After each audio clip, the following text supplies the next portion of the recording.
All right, let's start with down here, my friends. And we did yesterday under 1,000. And today we have a huge, it's big.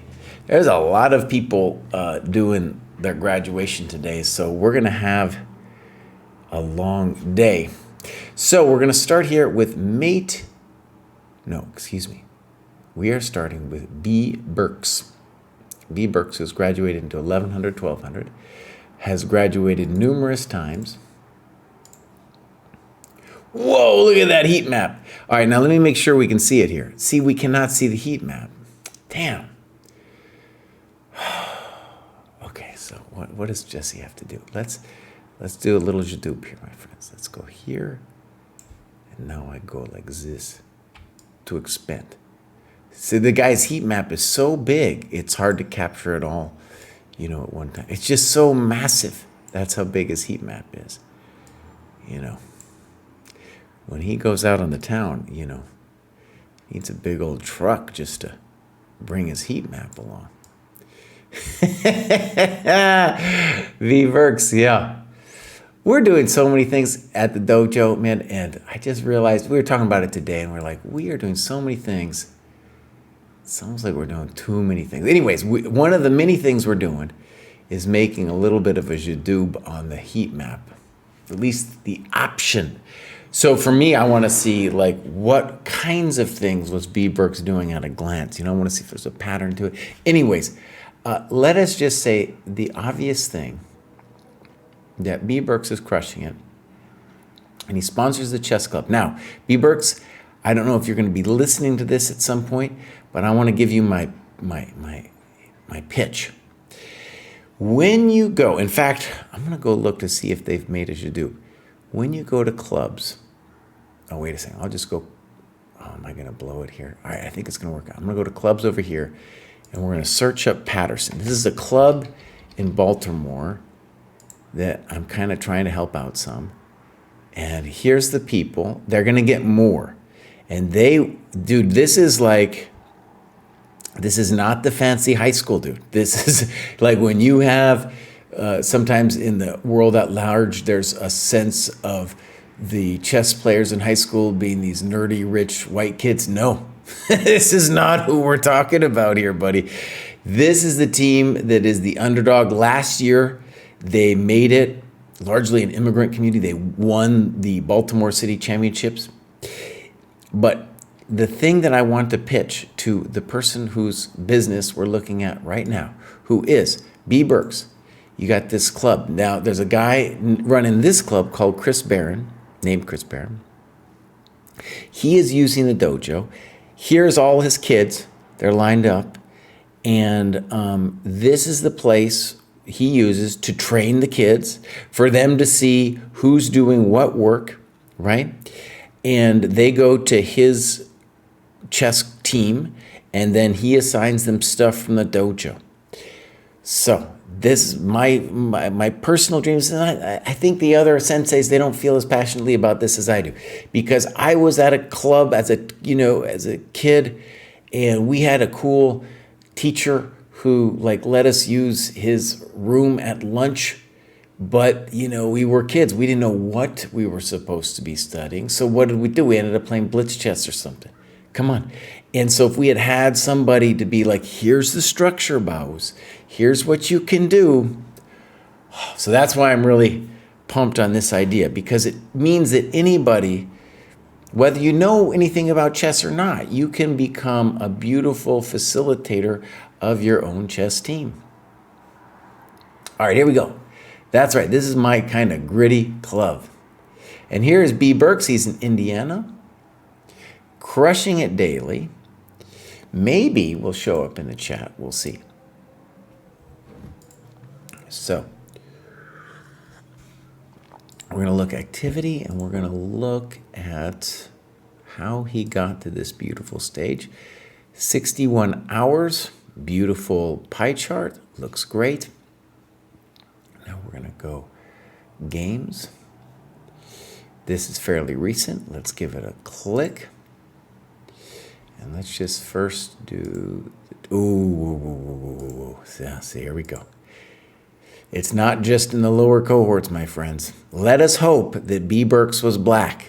He wasn't white. We're about to find out. Okay, he was. So it was a kind of quickish game, but we've done this rant before, so Kraai's not going to say all that much about it. Okay, game review. Thank you very much. All right. So kind of a blitz game going on here. B. Burks is black. So far, so good. C5. E3.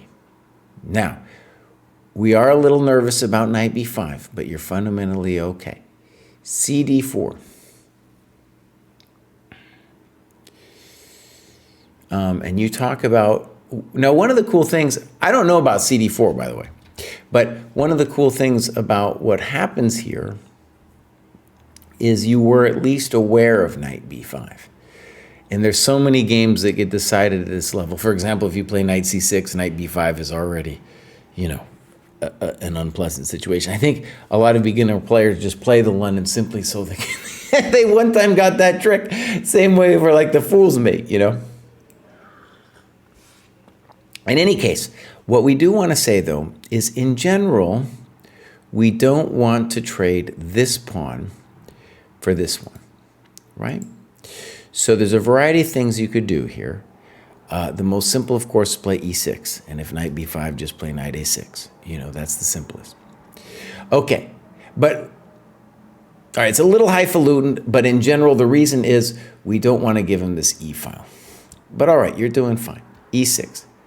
So you could have done that without trading. Good. A little funky.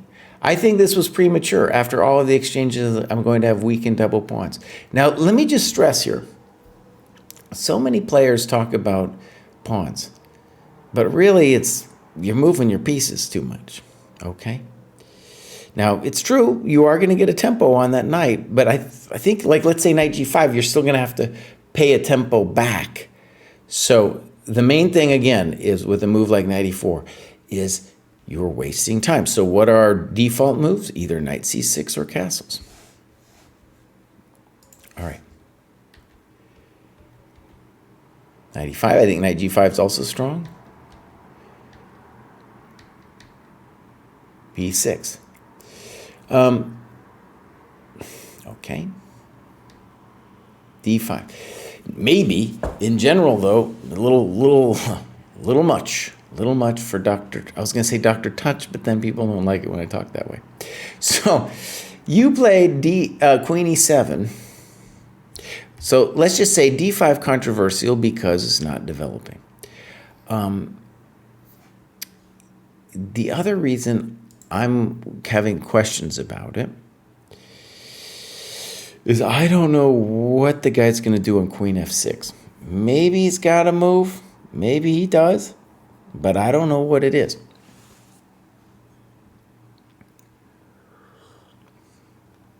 I don't know. I don't see it yet for this dude. And in general, when they don't develop, it's time. That's when there's often a tactical opportunity. So here we go. Pop. And then this helps you develop your bishop. So you said, thank you very much. But you missed bishop d6. Okay. And the problem is you're so poorly developed, it's going to be more than an exchange, unfortunately, right? Because he takes, and then because of this back rank problem, we're just dying. Okay, so he blows it. Why did he blow it, by the way? I can tell you exactly. Because he wasn't taking his time. Bam! That's what he gets, buddy. You don't take your time playing someone in the dojo. Bam! That's what you're going to get, honey.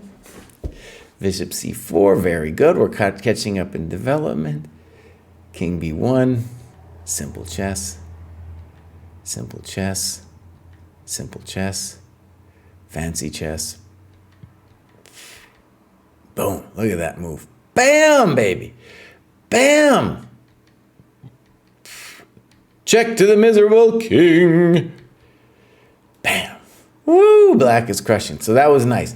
And what I like about that, B. Burks, is you are playing some chump who refuses to think, and this is what they get. That's what they get. That's what they deserve. That's what the dojo. Welcome to the dojo. Yeah. All right, so well done. And let's move on to, I can't say his name. I just can't. So we're going to leave it at that. And we're going to switch scenes because Kraai always forgets. And here we go. Reichswalde. Maybe it sounds a little bit like Dutch or something. I don't know. Maybe Scandinavian. Let's give him a follow. Beautiful heat map. Looking beautiful. And 2 tactics tests. Okay, let's give a look around. Clubs. Philly with a name like Reichswalde. I don't know what it means. In any case, Greater Philadelphia.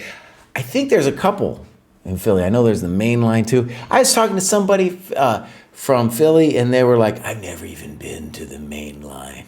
I was like, oh, I sense the weird class struggle going on immediately. I don't even need to know more. Swalje. Reichswalde is in the chat, saying his name's actually Swalje. Okay, glad you're here. Let's take a look. This is his first graduation, first time in the chat. And it looks like a lot of endgame. Let's click around here. What is this? Done some algorithms and done the Silman. That's beautiful. And looks like we also got a little bit of tactics going on. That's looking good. 342. Okay. And then a touch of games. Let's see if there is a game. We got a game. All right, let's check it out. And he has been with us just for a couple of weeks. So, and you can see from the heat map, oh, time well spent. Time well spent. Quickly, we'll look at, that you come to the dojo, buddy. Just, bam, that's what your life looks like. Just, boom, directly up. Games. I'm sorry about that, Mitch. Okay, first question. How was the time usage? We're going to say, we're going to say pretty good. Time usage pretty good. His opponent, not so great. By the way, this is a 10-minute game. Uh-oh. Now, Swalje. Let me just say, you're new to the program and everything. In general, this does not count as a game to be reviewed because it's so short. And there's a lot of reasons why we don't want you to use such a short game. One of them is you're going to spend more time thinking about this game than even playing the game. But let's take a look in any case. I'm going to go over here. I'm going to go here. I'm going to go here. I'm going to go here. I'm going to go here. I'm going to go here. All right, here we go. This is Swalje. Good. Good. Fine. Fine. Fine. Okay. Fine. Fine. Little weird. Create, lift, and cover G5. Okay, I'm fine with it. I'm fine. I think, everybody here at the show knows that I don't like it when people waste the tempo, but I get it. All right, he castles, and I'll just say, an interesting move for white here, I think, would have been the fancy pants G4. Does it work? I don't know. But the point is to say that you created a lever here, and we're going to try to get the juices flowing, and we're going to claim that if you take this as rook G1 is happening to you. Now, is that true? It's obviously very complicated. White takes it easy. You play this. So this is not a developing move. And we would prefer rook to C8.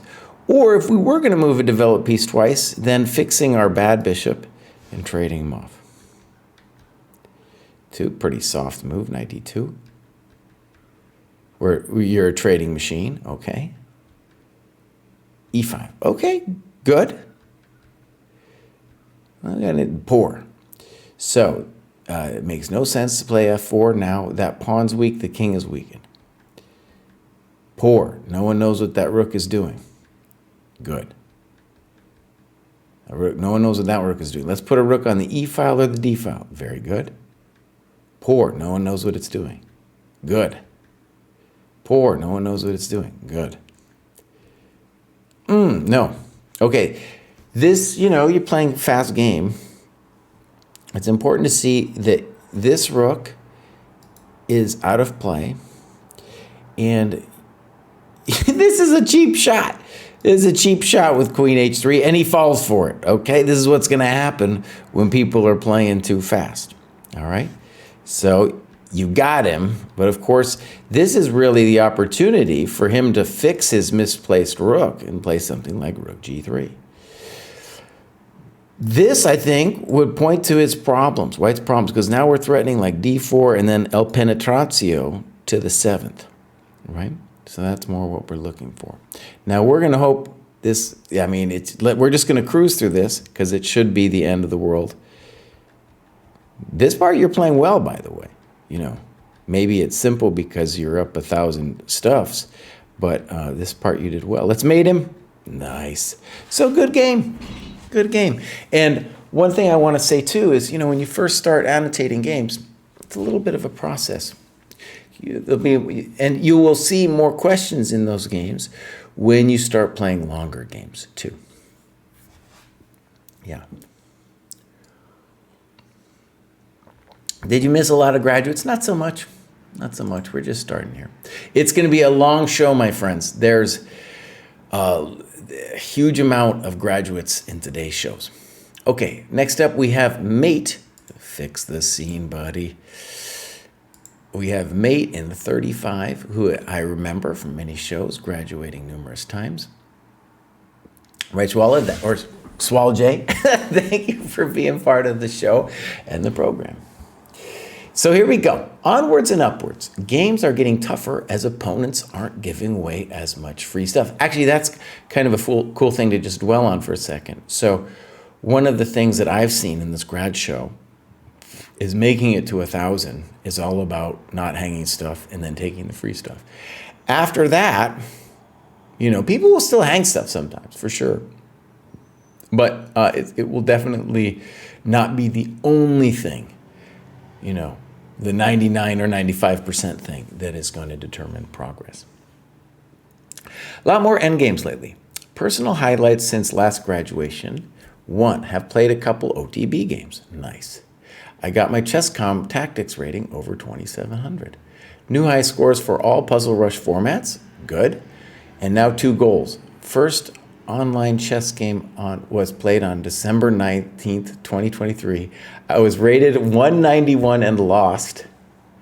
By December 19th this year, I'd love to hit 1,500 ChessCom.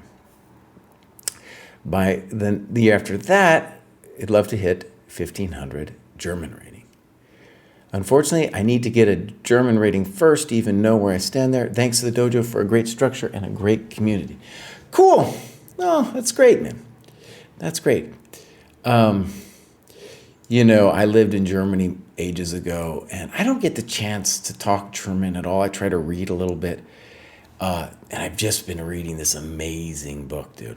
Amazing book called Mein Leben by Marcel Reich-Reinecke. I think I'm the last person to read this book. It's kind of a famous thing. It's stunning, dude.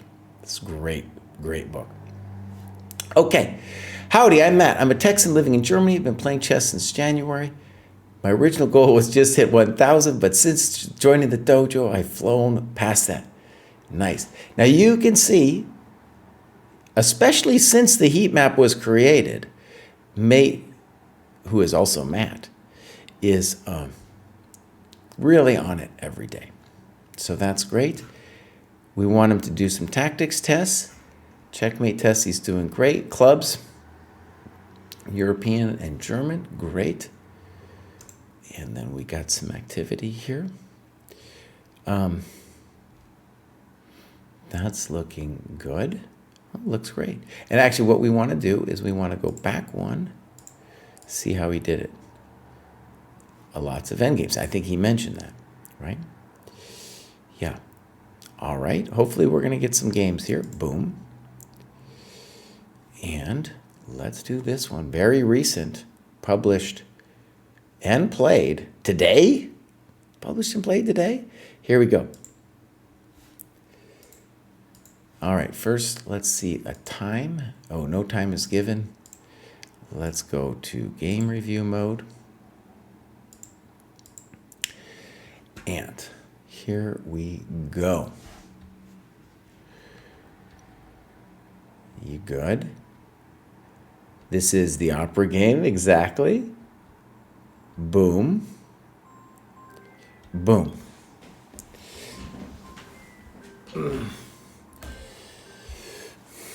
All right, looks good to me. Looks great. B6. I think this is very passive by my opponent. But it's hard to know what else the guy's supposed to do, right? Very hard to know what else you're supposed to do besides that sad move. Good move. And this is great because it's looking a lot like the opera game. Looking a lot like the opera game. Okay, so castles. And then you talked about knight d5. And that's a really cool move, just that you're thinking about it. The thing about knight d5, I think, is A, seeing it, and then B, you got to ask yourself, what would I do if dude just played like queen d8? The sad thing for black, though, is even after queen d8, you know, we play like rook d1 or something, he's still not threatening to take on d5. So knight d5 looks great. That looks like a great move. Okay. b5. Did he go Morphy? He didn't go Morphy. And now he goes knight d5 with the same idea. Okay. First of all, b5 is completely unprincipled chess, right? Because, dude, you need to bring your people out. You need to bring your people out. I think knight takes b5 works. Knight d5 probably also, but then I'm worried about queen d8. And now he bit with c takes d5. And it looks like you're going to whack him. But queen d8, and then I'm not entirely certain how this is going to go down. So this seems easier, right? This seems like an easier path here. And you do give this variation. Let's look at your variation. Boom, boom, boom, boom, boom. Yeah, it looks like, it's kind of cool, actually. I have seen a lot of chess games, and they don't always look like Morphy versus the Duke. Let's just look at this for a second here.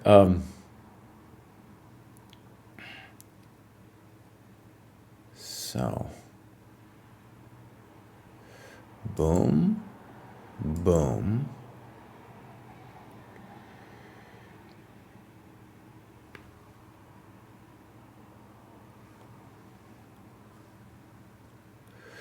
Now, just intuitively, I want to do rook d1,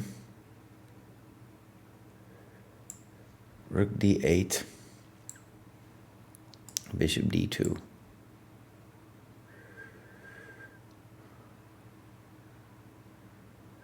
It's funny, it's actually not super easy, is it?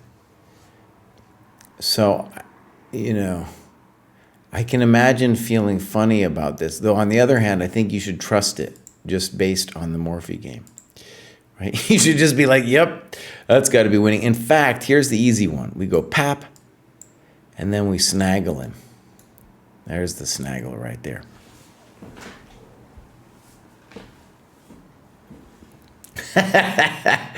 We're just worried about. Well, it's actually interesting. I hadn't thought about that Anspielung. But the dude is, oh man, dude survived the Warsaw Ghetto and stuff. I mean, it was amazing. It was just an amazing story. I'm not even totally done with it. All right, so knight d5, he blows it, you take.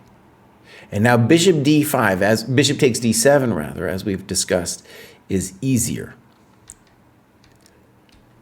And here I think queen e6 is probably a little stronger. Oh, that ain't it.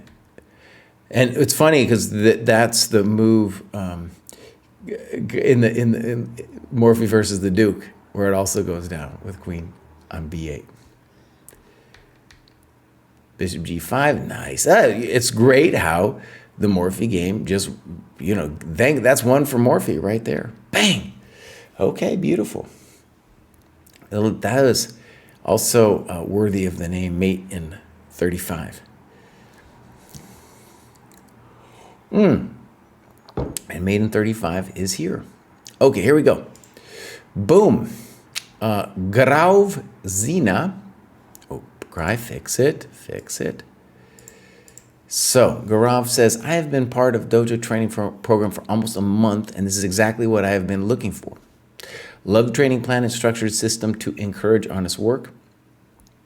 I also played my first OTB tourney after 7 years and scored 6 out of 8. That's fantastic. Gained 55 rating points, finished 58th out of 712 players. And I like to believe it was possible because of Dojo and its great community of ever-helpful players. Found a few training partners willing to play slower time-controlled games seriously, which is otherwise almost impossible to find online. Looking forward to learning more things and becoming a better player. Oh, that's great. Boom. Late 20s, India. Let's give him a follow. You can see that heat map, just crushing it. And you can see the heat map, it's a real thing. He's just flying up. And there we got, beautiful, looking good. You know, I'll tell a quick story. Shagar Shah, who runs Chess Base India, when he was a kid, I was doing some video lectures way back when, and he was like watching everyone, and he contacted me and wanted to do lessons and stuff and yada yada. Anyways, he gave me a standing offer that I could come to India sometime and he'd help me out, do a little chess tour. So someday, when I achieve freedom from my dirty, miserable little children, I'm going to go to India, my friends. I'm going to go to India. Okay, they'd wipe me out over there, dude. Those little tiny kids would be just raging me, you know, but still I would go. I'm not proud. Clubs, Asian Dojo. Now, Leviathan, if I could make a request, if you could create an India club, oh, that would be amazing. You know, that would be amazing. Really cool. All right, so we're going to take a look at L activity, doing a lot of endgame work, and this is looking great. I think, Leviathan, you also posted a question not so long ago, right, in this Sensei question stuff. Okay, this is all looking great, though, and let's just click on this endgame. Beautiful. Look at that. So actually, I want to stress this. He is doing the algorithms, and I see now a sparring position. I feel like this is one of the most neglected things in the dojo, and what I've started doing is doing very brief synopses of just the dynamics in a lot of these endgame positions. And I've sparred out. I spar out each position before I do the vid, and it's intense, man. It's intense to do the sparring. You know, it's very competitive, even though I'm playing my student who is lower rated. We'll play it out in intense positions. And yes, you get stronger at endgames thinking about what's going on by doing it. It's a neglected part of the dojo because we have, it's hard. You have to arrange it, you know, and it turns into a match. So then I think people are like, oh, this doesn't feel good or something like that. So I'm thinking of ways to make it easier. I'm not going to give you my spiel right now, but I want to just put it out there. This is a beautiful thing in the program. Okay, Leviathan's going to make that Indian club. Okay, so let's keep looking. Games. And here we got a game here that was played and published quite recently. First, let's see if there's times, no times. Let's then go game view. So this is an OTB. It is possible, by the way, to bring in, write down your times on an OTB score sheet and then bring it into the dojo. You get a nice time graph. It'll help slow people down too. Okay, let's look. It's fun. I'll tell a little story about this. So I had a game at the U.S. Senior against pretty strong GM named Igor Novikov. He played D6 here. And Eugene was there, So Gaurav is talking about a course that my friend Eugene Perelson did. Eugene came a couple days, not all the days, but he was there for a couple days, helped me prepare for this game in particular. And in the dojo repertoire here, I recommended the simple takes. And he was like, dude, with A4, a little bit more sauce on it. Not necessarily like a better move, but a little bit more spin on the ball. And I should have won that game, but it was still, I definitely came out of the opening much better. Okay, here we go. Yeah, this is pure Eugene. Now let me just say, this move is of course very unprincipled, and it's Eugene's special sauce. And one of the problems really of players at this level learning deep openings is it's hard to appreciate the nuances of this move instead of just playing a normal developing move like bishop b5, bishop c4. Yeah. All right, e6, e5. This is again pure Eugene here. All right, here it comes. Now, I don't know if this is in the course. To me, I just want to say it makes me real nervous. Yeah, I'm nervous. I'm just real nervous right here about my position collapsing.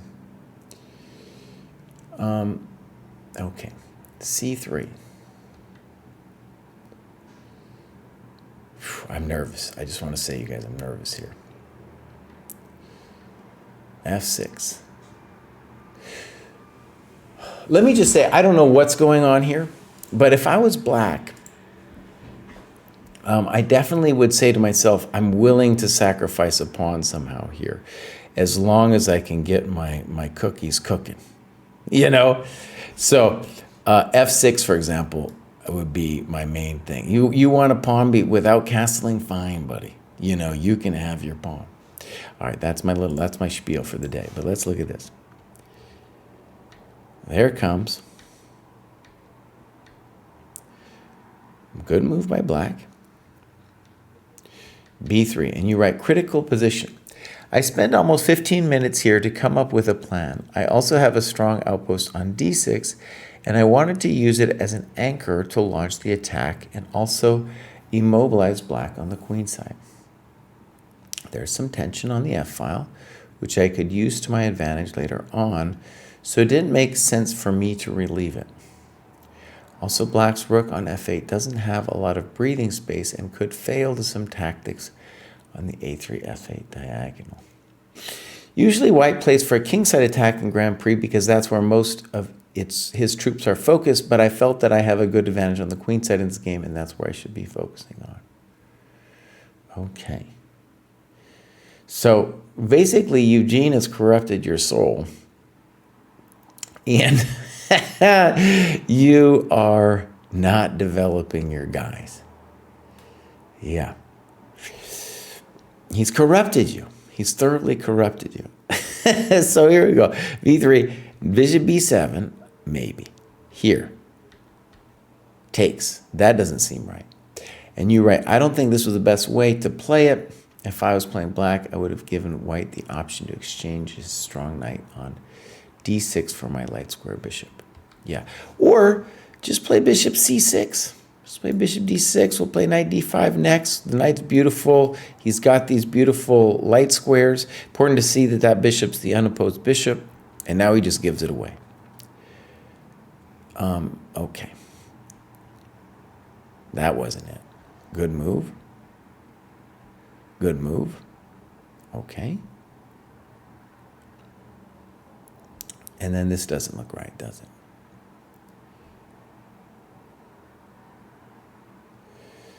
That's still spicy. Still very spicy. Queen b8, I'm not sure I get it. And you play knight c4. Good. And now you got him. I think you got him, yeah. That isn't it. Boom, boom. We'll start trading some stuff. Well done. Good. Good. Oh, I like that. I mean, whether it's right or wrong, I don't know yet, but it looks really good. It looks like what you want to do. Yeah, I'm into it. Fantastic move. Oh, I think you full props actually for this move. I love this move because your main problem here is to activate your rooks. You're up the exchange and to activate them. And this is a tactical scheme that lets you start the party rolling. Good move. Good move. Oh, you're doing great.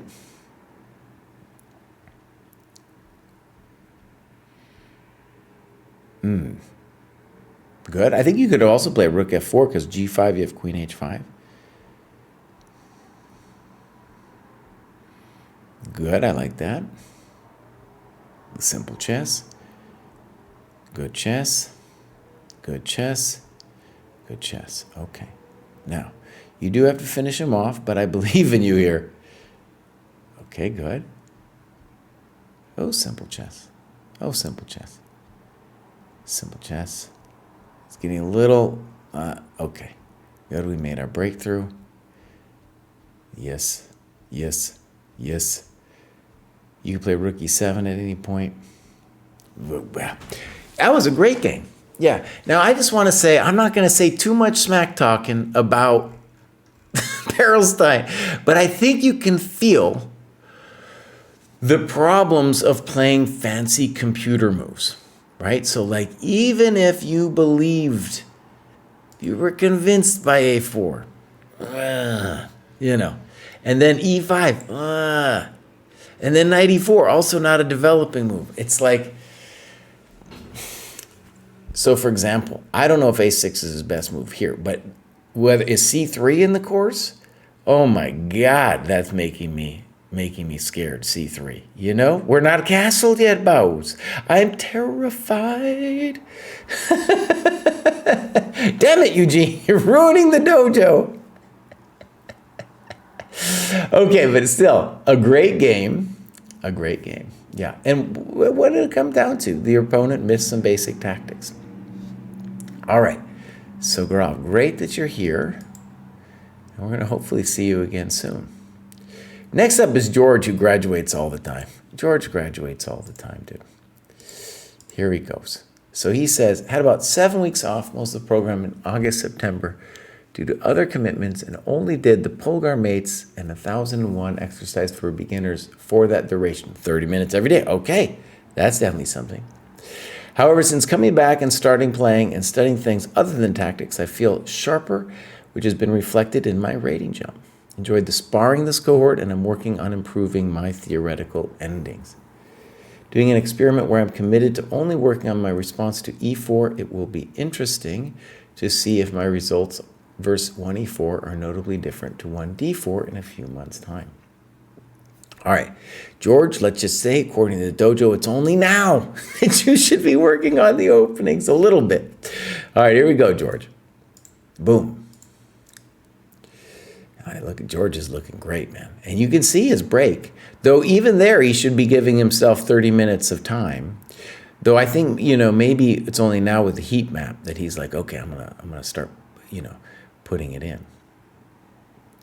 Okay, so we got the mates and the tactics test. That's looking great. You can see it. He's saying his tactics seem stronger. They certainly look stronger than his rating. Let's see, we got some clubs. UK Dojo, right? And we got this activity going on. Dude is obviously working like a beast. Wait, that's too high. Right? Yeah.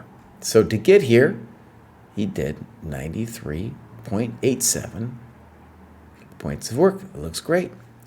Let's go tactics. He was talking about the maiden twos. One dumb thing that I'm hoping will be meaningful is to give a badge. See, he's got graduation badges, for example, but to give a badge to those who finish the maiden twos. Yeah, maiden two badge, buddy. Other kinds of badges out there too would be cool, but that's kind of what I'm thinking would be a fun thing. All right, let's go games. So, this was played on the 10th against Mojo Dojo Casa House. All right. Here's the Mojo Dojo Casa House. Let's see if we got to talk about the time. We're going to talk a little bit about the time, actually. So check this out. Mojo Dojo Casa House was using his time, the member of the dojo. The chump he's playing against, no, wasn't using it. Wasn't using it. So I'm hoping he wasted him, and I'm hoping it had something to do with the time he was spending, and his opponent was not. All right, here we go. He is playing a stronger opponent, though the ratings there doesn't maybe reflect that. Good move. I don't know if I like bishop b5. Good move. You're doing great. Knight of 6. Can't be bad, though, you know, we are encouraging him to get this e5 off the ground. You've got loads of different moves here. Let's just say knight of 6. Wow. What did you do after e5? Let's see. You played knight g8. Jesse will probably say it is terrible. But I was aware of this theme in other F4 Sicilians, so wasn't just going insane. I had my reasons. Okay. So it would be good to say what the reasons are. And if you're going to play this way, the argument, I think, has to be, well, now I'm going to get this f5 square for my business. And this is also very crucial. When they play f4, it's double-edged because you're blocking your business and you're opening your other business. But that pawn really wants to move someday, or here. And when he plays e5, he loses a lot of that juice. Screen! Thank you very much. Thank you. See? It's very hard to do this show for hours and hours and then do that, you know. No one, this is Mitch's fault because he doesn't get DM to give him that screaming juice. There's some screaming juice on Twitch, and then they can scream at me, you know. And so I don't know why he doesn't get the screaming juice out when I get the scene wrong, you know. Anyways, so anyways, let's just talk about it. Black has played fine up until this point. And now it's actually a legitimately interesting question about how to play the position. He is going to go a little loco in La Cabeza here and play knight f6, encouraging e5, and then really send his knight struggling. Yeah. Do I like it? I got my issues, of course. I got my issues. But it's true that committing the pawn, there's value in having him commit the pawn. All right, we're just going to let it be, Kraai. We're just going to let it be. Like he said, he's seen something like this before. h5. Now, here's the question. Should he play knight h6? And he writes knight h6, h3, knight f5, g4, knight f5, g4. And then I would say that white has not much of an attack because you're going to play here. And that this castling he's done is not necessarily a service to himself. The big trick in all of these positions, let's talk about what's going on, is white has invested a lot of energy into getting a little space over there. And the question is my knight on g8 poor or not? If you're fixing it, then it's not poor, right? Like if we get it to d4. So g4, the only value to g4 really is to dominate your knight. But if you get it to d4, no problemo. I don't think g4, especially if it's going to castle short, is where it's at. Okay, so I like knight h6 better. You can play this way, though. Good. I don't know what he's doing with queen e1, honestly. Good. That was just poor what he's doing. And now you got a variety of moves. Let's see. Knight d4 looks good. Good. Yeah, what a chump. b5. Okay. Oh, good. Oh, he goes back. Beautiful. We fix our pieces. Oh, this is a great game.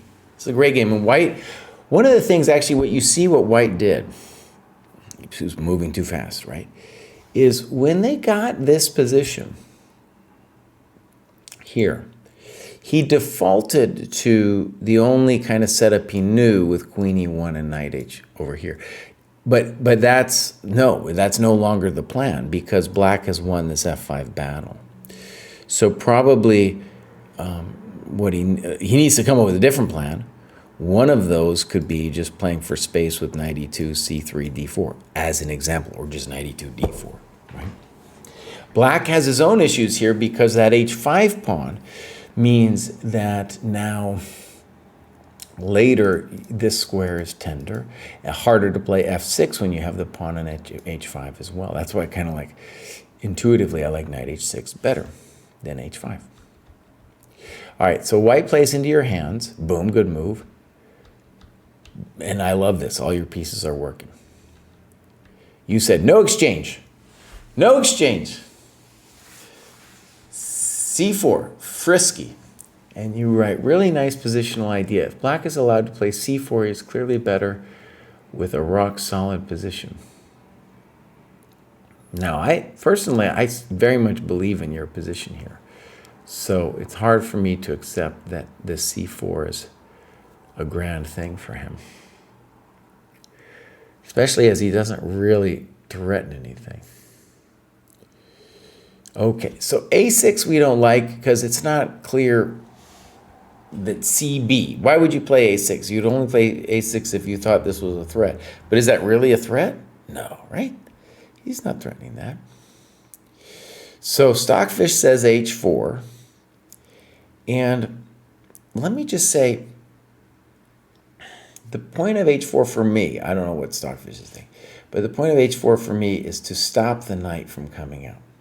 That's what I'd like to do, because I don't see what else he's doing. I feel, by the way, if I was white here, I would really consider knight g3. Now, there is a problemito in casito because of bishop h4, but maybe that's not even that big of a deal. I don't know.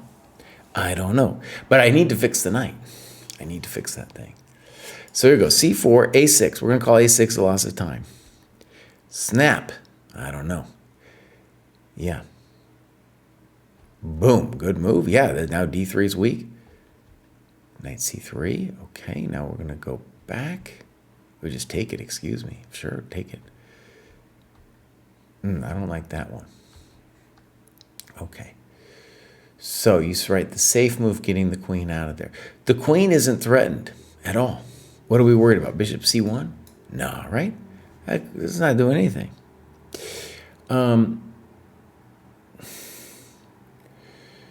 So, before you start saying things, Kraai, that you're going to regret. So, I don't want to go back, in short, right? But maybe I should be a little nervous about what is going on. So, for example, rook d8, bishop c1. If I play queen c4, do I have to be a little worried about b3? I kind of don't think so. You know, queen c2, maybe I got to worry a little about rook f2. It's possible. I'm willing to admit that. Then on queen c. But here, basically, I want to keep my queen active. That's what I'm all about. I don't want her to go back. There's a chapter in my system. People love to talk about my system. But anyways, he gives an example of the queen where he's like, dude, the queen's deep in there, and I realize you want to feel safe, but she's got a job to do. Boom, so we go back. Knight e4, queen c6, okay. He's not threatening anything. You play c4. Was he threatening something? I object to c4. What do I want you to do? I want you to fix your pieces, either castles or rook d8. b3. Check to the miserable. Snip to the awful.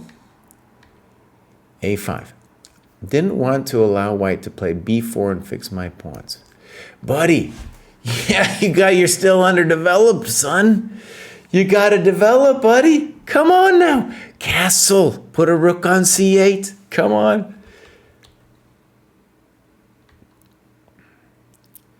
a4. And yeah, now you're getting a little grief. And why did it happen? Because you refused to develop. Castle. I don't know. You're in a little bit of grief here. Was it that bad here for you to do this? I don't know. You're talking about queen g3. Maybe queen g3. Let's look at your analysis.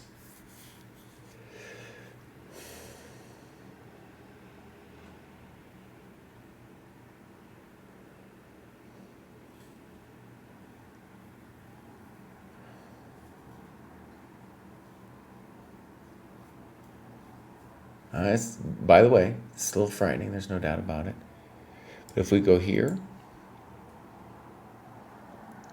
we're still in charge, right?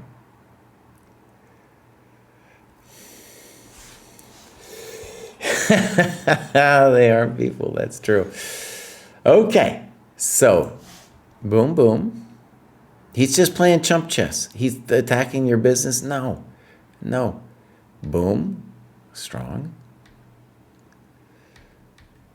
Simple. No, that's not doing anything. Rook a6. Swinging it. He's not going anywhere. Good move. Knight d4. Okay. So we need to ask, well, what should you have done instead? By the way, here, I just want to say intuitively for me, I'd be less interested in going this way and more interested in getting at white. So like this move looks strong to me. That's right. So, so I'm not worried about this because of this. And then he's going to have to answer to the man. He's going to have to answer to the man. So whereas you play rook a6 and over, then you're just hanging on. Okay. And if you don't like knight d4, you should tell us what you should do. Rook b6. Rook b6 maybe.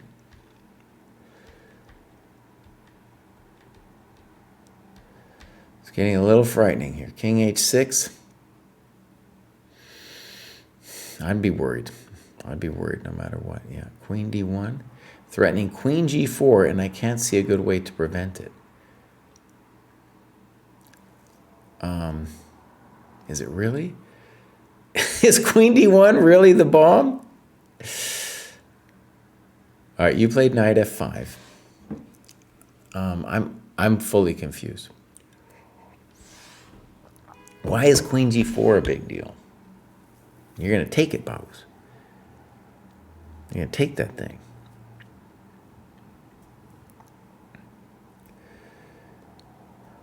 Yeah, I don't know what's going on. So just my chump GM just wants to play like here. What's wrong? Am I missing something? Is there some dastardly thing? No, I don't get it. Now, you were running into a little bit of time pressure here. That is true.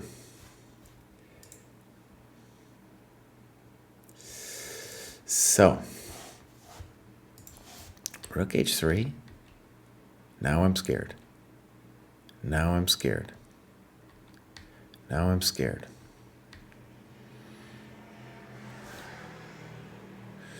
And that's a brutal Polgar mate right there. Boom, boom. Oh. And I will just say, this wasn't a French, but it turned into a French structure.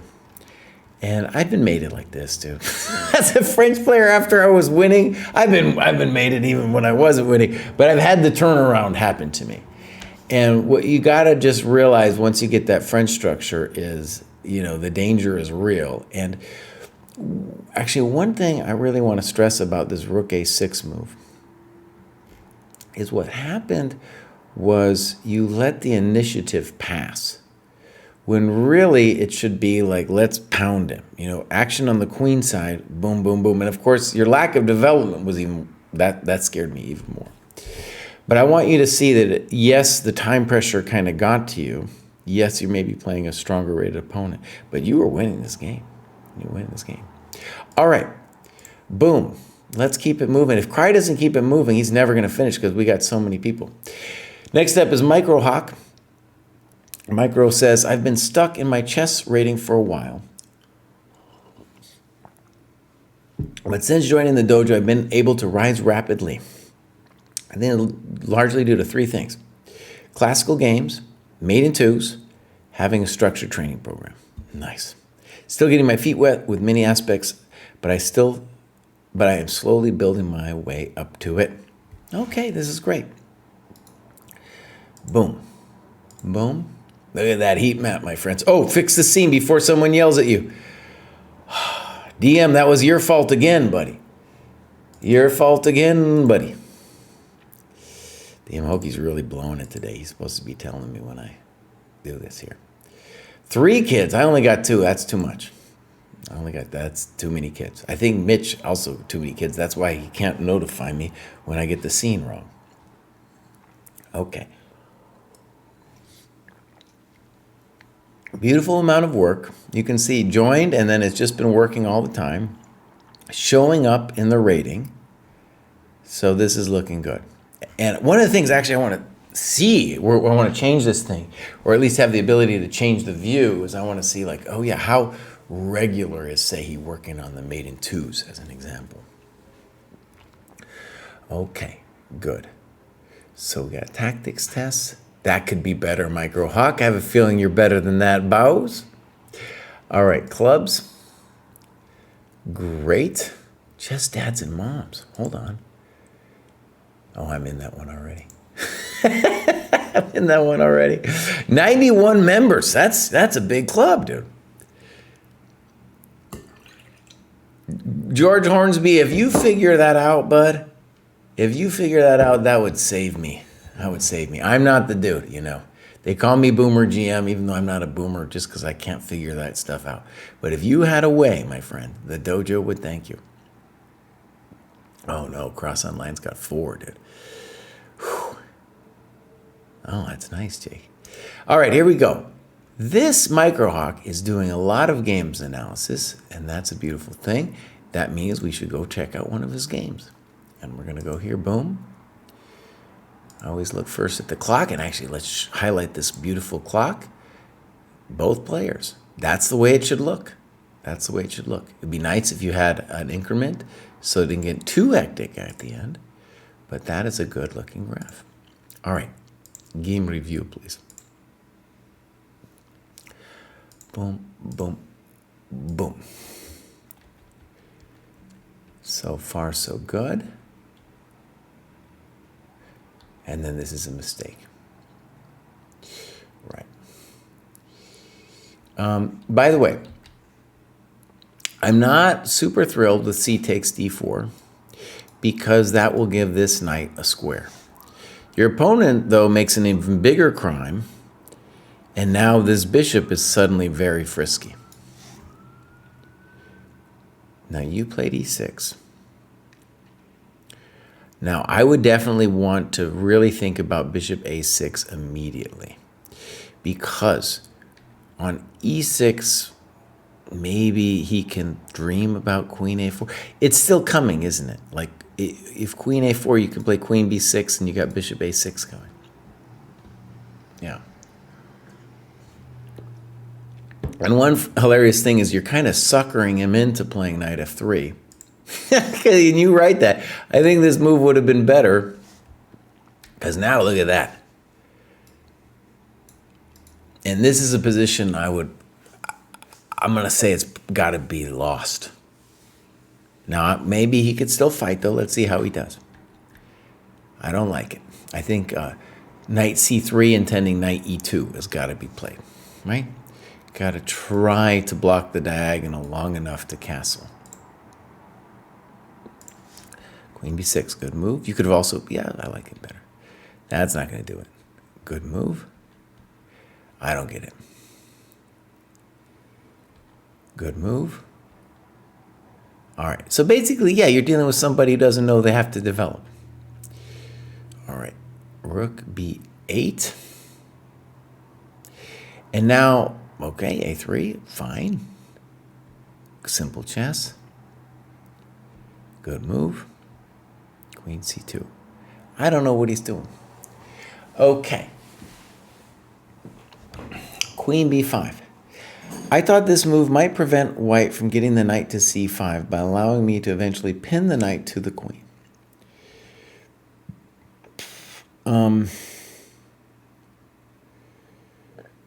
I see. So what he's saying is that his intention is, by playing queen b5, and on knight b3, he has queen a4.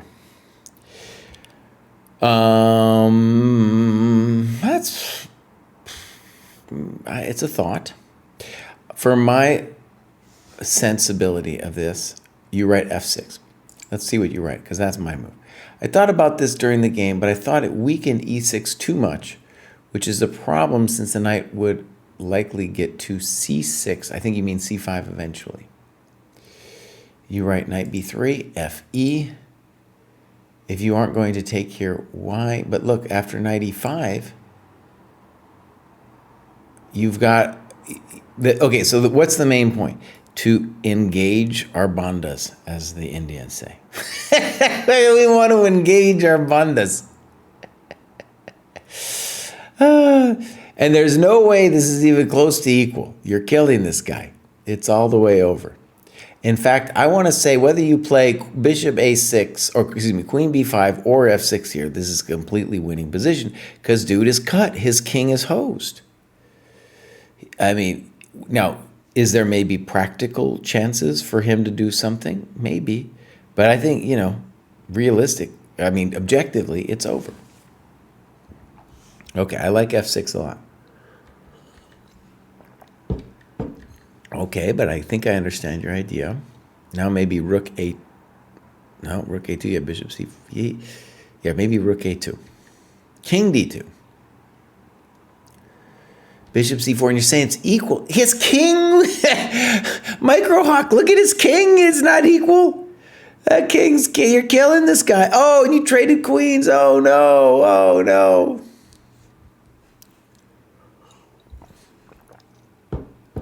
Okay, let's do a little bit of talk here. I understand why he took, okay? He was saying to himself, ooh, I blew it. And if I go here, he's going to pop me and then pop me again. That, I believe, was his fear. However, let me just stress that this position is still wonderful for you, even if you lose the exchange. Even if you lose the exchange. Because this king is just on the run forever. Forever. Now, is it what we wanted? No, we didn't want it. So when you go back here and you don't like bishop c4, you should say, oh, okay, well, what is it that I should have done? Also, with this plan queen a4, you're setting yourself up for a queen trade, So really, just go back. Just go back. He has to defend the square anyway, and then we can continue on with f6. We are winning. Okay, bishop c4. All right, interesting position now. Bishops of opposite color. Black is now not winning anymore. My opponent offered a draw. Okay, good that you didn't continue. It probably is roughly equal. I love your move here, bishop e2. Very nice. Okay, now we are in a very interesting endgame where we have to believe in the knight because Smyslov told me that knights are better in positions where there are local weaknesses. Also in positions where there is more blockade going on than passed pawns rolling on both sides. That's when it can get dangerous. The knight is a real jerk when you get the passed pawns rolling. Here, there's no passed pawns. There's just a lot of local weaknesses where he's going to go chomp. Okay, you play d4, and I'm going to say I don't like it, d4, because you are giving the bishop something to do, and you're giving this king now the possibility to march to one of these squares, where it will be very active.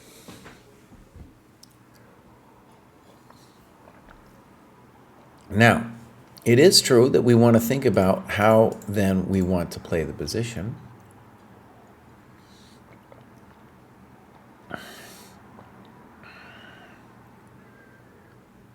And one thing about it is we are going to need eventually to open the position in some way, but we don't want to open it too much for the bishop. So that's where the art comes in.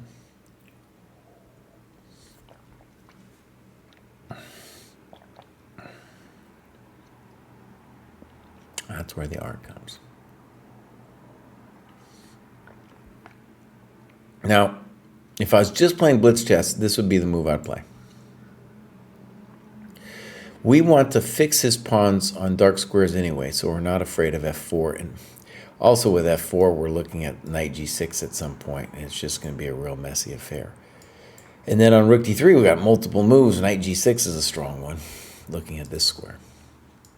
But eventually, I want to stress this, we will need to open a file for our rooks to eventually get at him. And that's where it's a little tricky, okay? But black is definitely clearly better in this position. Now I don't know, though. Now he should play king d3. I don't understand f4. a5. Yeah, so you can see he needed to go king d3 here, and then on a5, king c4. And, you know, we have to worry a little bit. It's not just our pawn, but, like, someday he might get this baby rolling. Okay. Good move, I think. Now we're going to rook c5 him. Thank you very much. Wait, why did we take that bishop?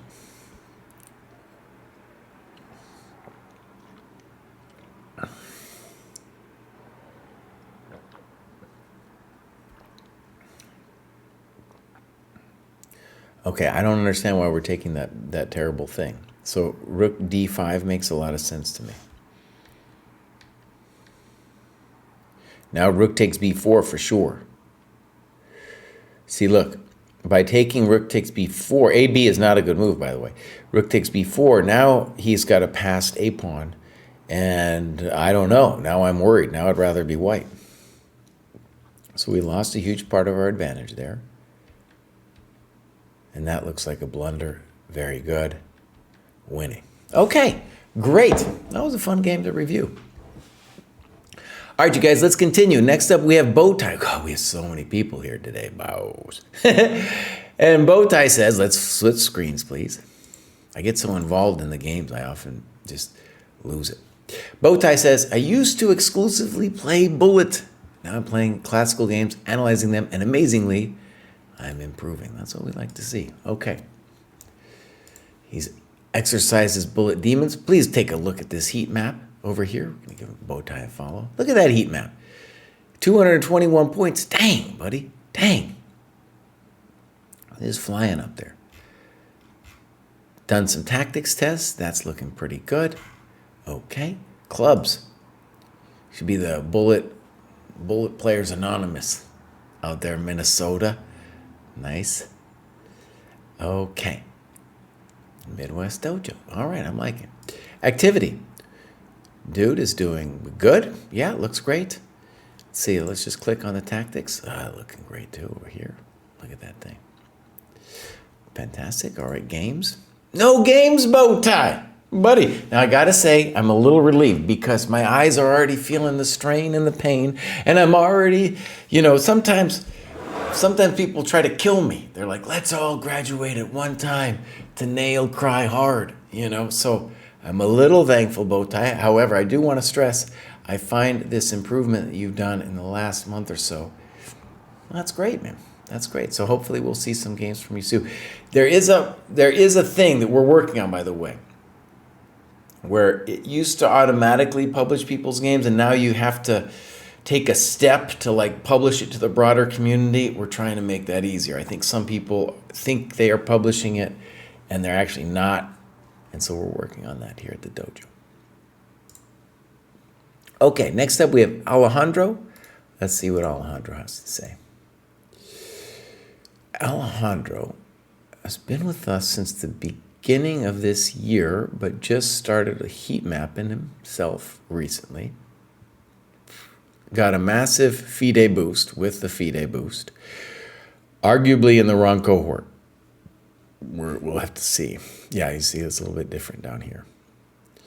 Done some checkmate tests. Okay. So, maybe Alejandro, maybe you shouldn't have graduated. We'll take a look. But, that FIDE boost. FIDE boost is, it's crazy, right? Because look, he's got us now. Well, no, it's not true, Kraai. Because look, it's 1643 and it's normalized here. Yeah. Okay, so he has done a couple. I take it all back, Alejandro. You've done it the right way.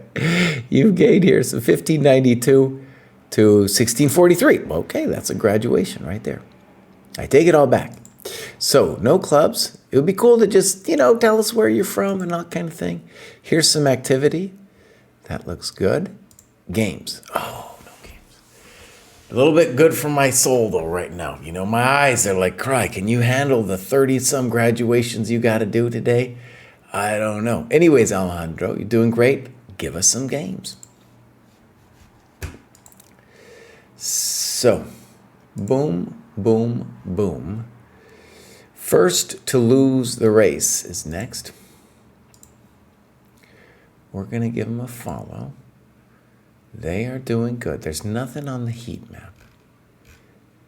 That's maybe what's going on here. So, joined last year.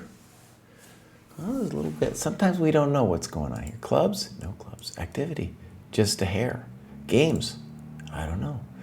So to lose the race, bud, we want to know more what you're doing. If I go activity, he graduated, puzzle survival, doing some stuff. Okay, he's doing some stuff. I don't know, but you got a USCF doing some stuff. All right, so hopefully we'll see more from first to lose the race. And now, and Ada is next. Joined fairly recently, beautiful heat map over here. Hasn't done any tactics. Clubs, nothing. Activity, a bunch. Let's give her a follow.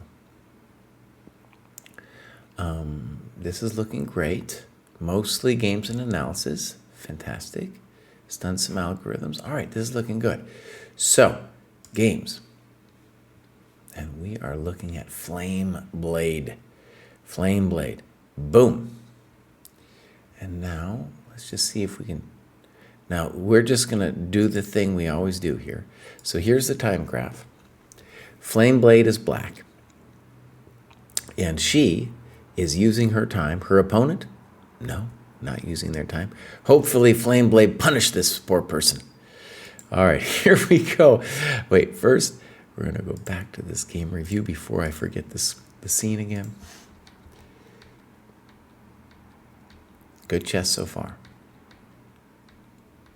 Fine. Fine.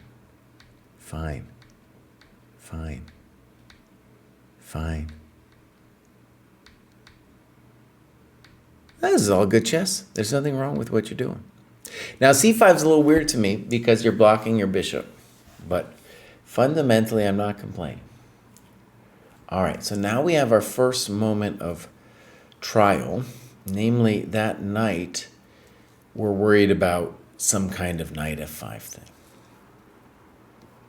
Yeah. And you talk about knight e4. You give a nice variation, actually. Queen e4. d5. That's interesting, yeah. Queen f3. Snip, snop. And you don't even end it there. Boom. And then maybe we're worried here with queen d6. Maybe we're not. Dang, that's a nice variation. Okay, now, we should say that it would be good to annotate some of this stuff that happened before. And do we think this is an improvement for black, for example? It's a hell of an interesting situation. In general, I would say yes. If this is what you can achieve, this is what you should do. It's hot. That's great. Okay, so bishop g4 instead. f3. That looks scary, but if c4 doesn't do anything, it doesn't do anything. Simple chess by white. Okay. King h7. Bishop e3. And now white goes for it. Now, let me just say, Flame Blade, it would be good to annotate this more because I got a lot of questions. Okay? I got a lot of questions about what's going on here. And it is very frightening here what white is doing to you. Is it correct? Well, I don't know. That's another question. But it's very frightening. Oh, God, this is hot. Oh, my God, look at this mess. And now we're lost, right? Now we're lost. So we needed to comment on this because there was more going on here. Yeah, there's a lot going on. So, for example, after d4, I mean, it's complicated. But my instinct would first be pop, pop, pop. Get that knight involved. That's the real problem of white playing d4 in the first place strategically, is this guy's out of touch, as they say. And the second we play d4, that knight is in touch, right? It went from out of touch to being in touch real quick. Okay, so that's what I'm saying. We need more annotations here, and white ends up winning this game. Okay, now I think, let me go back a second. I think it's fair to say that you're new to the program, and let's just click on another game real quick. Okay, so this is a little bit better annotated. Good. Yeah. All right, so this one, maybe I picked one that was just a sad loss for you. In any case, Flame Blade, that was well, congratulations. And I like it that you're doing the work here too. Yeah, beautiful heat map. People, let me just say, there's definitely a lot of people out there who have a dojo membership and aren't doing it, And, some people are just even have a membership to support us. They're like, well, we like your podcast and stuff, so this is a way to give you money. Fine. This, though, this is who we built it for. This kind of person who's like on it and like doing it every day and living the dream and improving. So congratulations to and Ada. And next up, we have IMC Govern. And this person joined very recently, yesterday a year ago. So they made it from yesterday a year ago to a normalized rating of 1718. So they're actually past their next graduation. We don't have a lot of information on this person, though. Okay, we got that, though. So I think maybe hours worked. They just haven't done much recently in terms of logging it. Also not logging their points so much, or maybe it was last year that they logged their points. I don't know. You can see here we have this cool thing where you view where somebody logged their points because not everybody's logging their hours. No, Rose. All right. A little bit good for my sanity, IMC Govern. But for you, we would like to see more. Okay. Bow ties here. Sure. Great. And as I said before, the issue is sometimes it's hard. It's our bad in that we, actually we're going to do Leviathan because he's in the program. Because we made it kind of weird and hard to publish it, but we are in the midst of fixing that. All right, first question. Oh, look at that time graph. Bows. Let's look. Show. So both players, he's playing a dojo, where this is what happens. You play a rando online, and they're often just distracted, looking at their Twitter, moving instantly. Here, we got somebody who is in it. So this is going to be a good battle. All right, fix the screen before someone screams at you, bud. All right. So, we got two dojoers going at it here. That is a very intense variation. Oh my God. Oh my God. This is a really intense variation, my friends. Now, are they over their heads? We're about to see. Bishop G7, check to the miserable king. This is a move that Kasparov created in the 80s. Now we have knight FD7. Knight BD7 is met by E5, though that variation is also very spicy. A4, good move. Why A4? To prevent A6, B5. Good move. Okay. Okay. And now you go bishop E2. Now, let me just say, bishop D3 looks far more reasonable to me. Yeah, bishop D3. We put it on D3. This position, by the way, I find hard to play for white, even though I know like the computer and other GMs are just like, give me this position. I find it hard because you're playing with this space advantage, but you need to move Federico, the F-pawn, in a timely way. This can happen a couple ways. You might get E5 takes, you might get F5. How that happens and how you arrange it, how you time it, it's all part of the game. This one, bishop E2, definitely incorrect, because now, well, he can put pressure on E4. He plays F5. That isn't it. Yeah, rook E8 was definitely the move. You just go for it. You play E5. And you say basically forced. Maybe. I want to just say I'm not sure. But to me, E5, EF, you're doing great. I mean, that's just a nice position. Yeah, rook F5, bishop D3. I mean, you can't play chess like that. You cannot play chess like that. And then you pop him eventually with F5. Anyways, let's give your E5 a chance. Wait, didn't we lose a pawn? We lost a pawn. We lost a pawn. What happened? What happened? I'll tell you one thing, F5 isn't it. F5 isn't it. No, that's not a good move. He's not developed. He's opening his coconuts. No lo puedo play like that.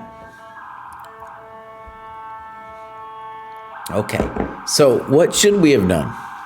I mean, EF is certainly a move. We can let him take too, you know. We're doing fine here. I like knight G5 as well.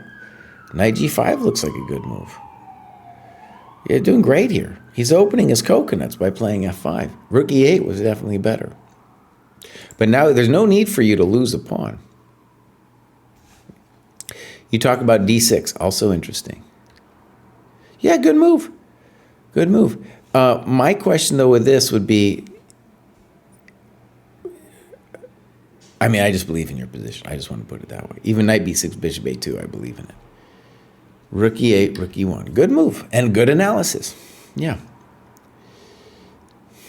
Okay, good. So that's but you don't want, basically I want you to see that E5 is not a good move unless you see that.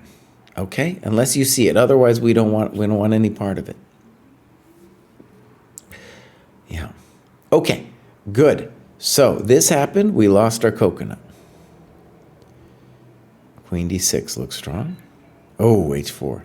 So the problem now is you think you're attacking him, but in fact, that coconut is going to be a liability later. Now, black does have to play well here. Let's see what they do.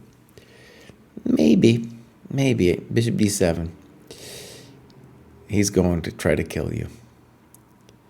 All right, here we go. Rook F3. Snip. Rook F3. Who's he going to? D8. Okay. Good. D2. Okay. So let's just say black has created a very dangerous situation for themselves. Now bishop F4. Good. Now we'll take that thing. Thank you very much.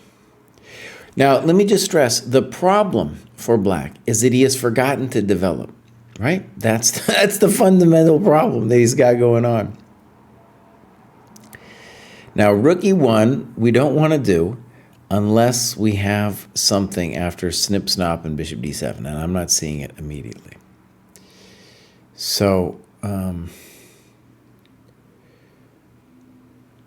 do I have words of wisdom?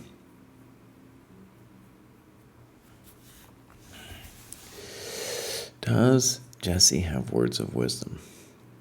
Now, we would love to get this queen off the blockading square, of course. It's not easy to know how to do that.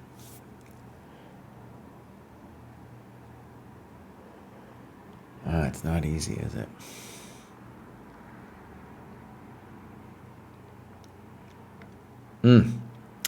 Maybe he's still winning, despite his crimes. Yeah. H5. Oh, my gosh.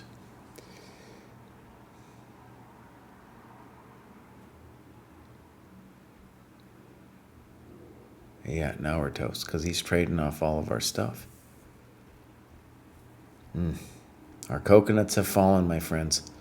The coconuts have fallen. So actually, one of the things I want to just say about this, first of all, Leviathan, pretty good game. Leviathan, in your other game too, you weren't developing, buddy. So you got a problem. you got a problem, Leviathan. The next thing I want you to see, just from my own personal experience, is this position you got. It's, like I said, it's kind of hard to play. You know? It's kind of hard to play. And the key thing is, like you're talking about e5. E5 is not the only plan here, first of all. But second, yes, you want to attack, okay? But it's also really important to see that what you're doing is you are trying to stuff black back into the box. You're trying to say, rook on a8, you're not playing. c8, you're not playing. Knight d7, you're not playing. And I don't like f5 at all, but you can see bishop d3, the more active move, really makes f5 hard to do. f5, police! Freddie Fatzer. Okay. Leviathan never played f5 after that game. Yeah. Okay, so, but very well done. We'll mark this as reviewed. We'll continue. Where was? Oh, beloved bookkeeper is graduating today, you guys. Oh, hey, oh, look at that, dude. Beloved, are you in the chat? Are you in the chat? I'll tell you what. I'm going to take a coffee break, and I'll be right back. Hold on, let me fix the scene before we do that. All right, my friends. Sometimes, you know, I try to keep a look on the chat. We got a dude named, let's call him, I don't know how to pronounce his name. His last name's Penny. And he's like, he just joined, I think, put a game in, and asked me to take a look at it. I would normally take a look, but what I want everybody to know is I'm under duress, man. This is like one of those graduation shows where people have body slammed me. It's like they conspiratized against me so that I would lose my mind, you know? Originally, I did this show all at once, everybody at the same time, and then as the dojo grew, it got to be too big. And there were days like this where I was just dying. And then I wouldn't give people the amount of time that they deserve for graduating as well. So I dialed it to 2 days. That's why we do 2 days. And to try to mellow it out a little bit. Okay, so, and Michael F. says he was one of the ones who graduated this week. Oh, well, that's different. He's not asking out of the blue. Okay, yeah, just let me know which name it is. And if it's somebody I haven't done already, then that's going to come up anyway. But if it's somebody I have done and he didn't publish it, then we'll take care of that too. Okay, you guys, story time. Beloved bookkeeper. I know Beloved. She's in Baltimore. Really cool lady with a southern twang from Florida. And really, you know, started pandemic player, Queen's Gambit. From Baltimore here, both of us. Actually, she's not in Baltimore. She's like out there in the suburbs, dude. She's out there in the suburbs. She's not in Baltimore. Anyways, one of the things that's interesting, people start, you know, and they get a rush of chess improvement, like she did. She had a very good first tournament, and I feel like there was an initial euphoria, and I remember talking to her, I think it was more than a year ago. And she was like, yeah, I think I can do 1,900 in a year. And I was like, you know, hold on. Hold on. Just slow it down. Just slow it down. Chess is hard. And it's just because I've known so many players who have that in their head that they can make this monstrous improvement. And always, I'm just like, let's dial that goal down to 100 points. Just dial it down. Maybe you can do it. I'm not saying you can't, but just dial that down. It's far more realistic. You can then, chunk for chunk, you can make it in. Okay, so let's read what Beloved says. This is my 4th graduation and the one I am most proud of.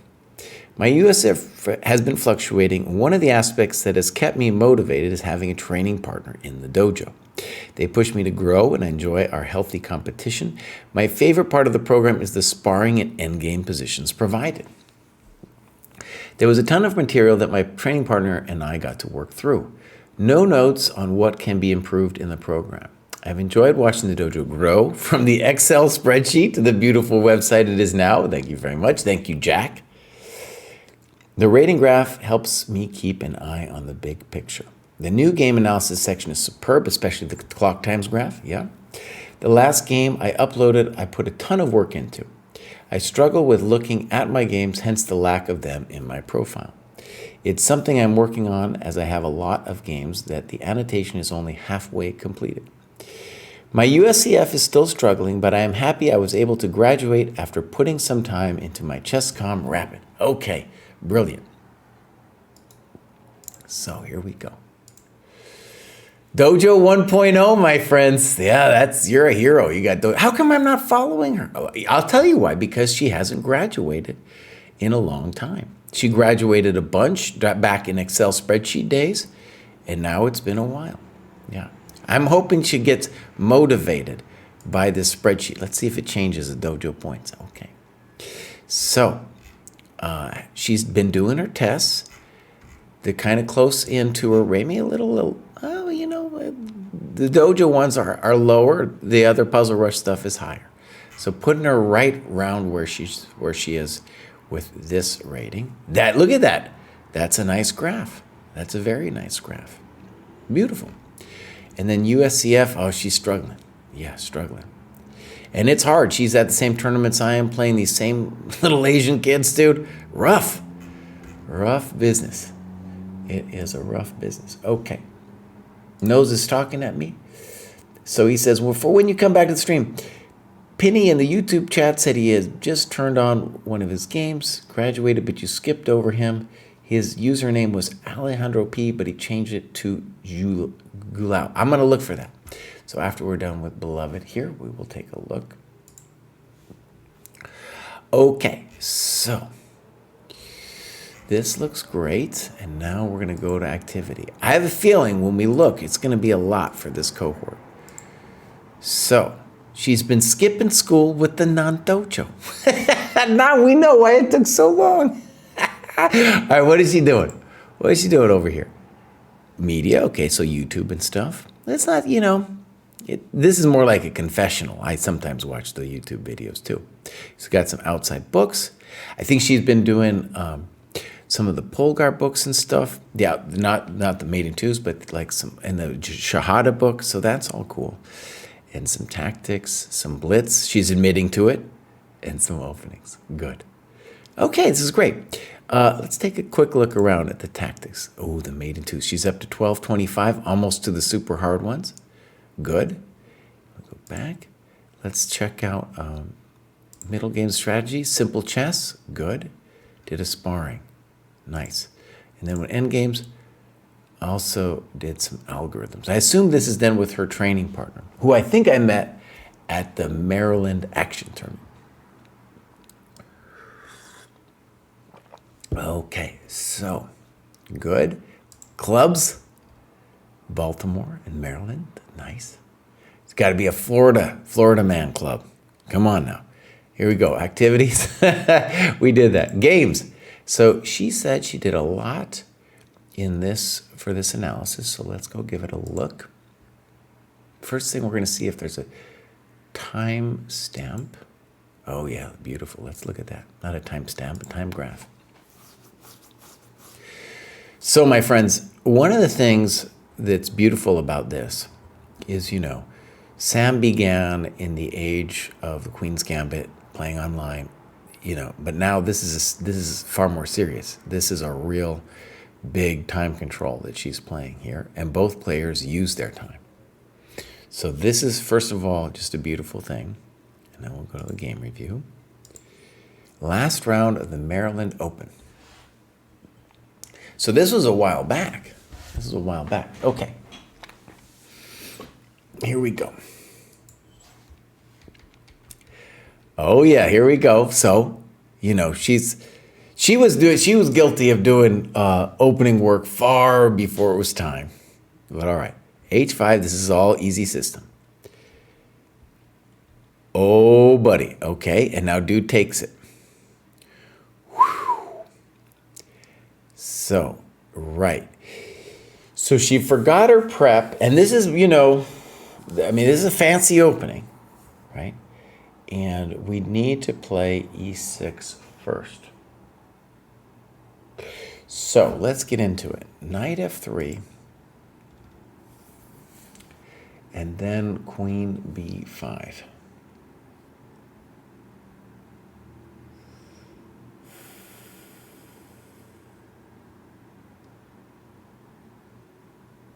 Okay, interesting. Queen B5.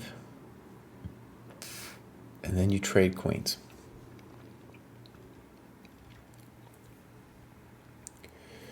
We definitely don't want to play Queen F5 because that would encourage E6.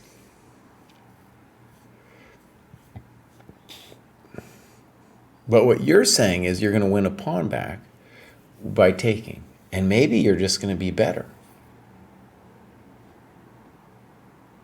Okay. So it's not like black has punished you here or anything for the Knight F3 move order. Beautiful. Good. Now King D7. Okay. Interesting position. I have to smile here. The king will have trouble finding safety. Okay, good. Now, very interesting position. There's a lot going on.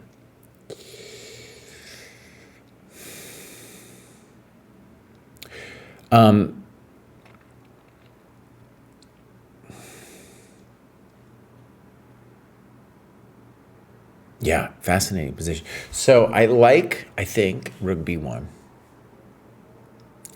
And I like white's position more here. It's going to be some spicy sauce. Now, the reason for maybe not playing rook b1 is maybe we want the other rook on b1 to play a4, a5. Just an idea. All right, rook b1. Dude goes for it. Now, this is going to push you to a decision, and I like your decision. I don't know if I would feel 100% comfortable, but I like it in principle. Boom. Yeah, let's go. Now you're going to get the dark squares, and you're going to get the e5 square. You're touching b7. So I think you should be really happy with this knight d6 move. Let me just say here, although you're not losing a pawn, at least I don't see how it happens directly. Even though you're not losing a pawn, this is a strategic idea that happens a lot of times where we play knight d6 anyway, just to free this square and to get their good bishop. So beautiful move. Good. And now b5. So, by the way, you're playing somebody who's forgotten to develop. Okay, let's give him a check. Oh. Sacrificing a pawn thus begins a tense middle game battle. It would be hard for my hand not to play knight e5. I mean, it'd be really hard for my hand not to play knight e5. King e8. I mean, yeah, I got to play knight e5. Now, maybe your move is just as strong, so let's give it a second. Knight h6. Oh, I want to play knight e5 so bad. Okay, king e8, snip, good. That I don't think is it. Let's see how you handle it. Knight g6. In the game, I felt really involved in the flow of the game. My focus was locked in, which isn't always the case. So is a knight feeling. Looking back now, I am not sure I chose the best course of action here versus bishop f4. I think you mean 18 bishop f4. right? Or do you mean,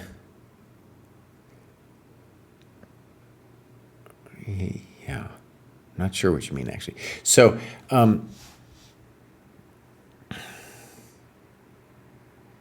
anyways, knight g6 looks good to me. Good move. Is this completely hosing? Completely hosing his rook. Oh, okay. And now bishop h6. If we can avoid it, I'd rather not do it. If we can avoid bishop h6. So you talk about bishop f4, king f7, knight e7, ab, king e2, rook b4. I didn't look at the sequence in the game. I think white is fine because of the weak pawn on b5 and the strong one on d6. Okay. Now, maybe what you did is fine taking on h6, but we really don't want to give this rook any love at all. This stupid thing over here on h7. It looks obscene, but even GH is an improvement of the black position.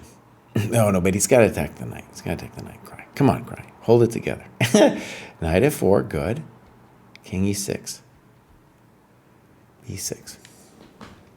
This is great analysis, Sam. Okay, so you talk about king d2. You talk about ba.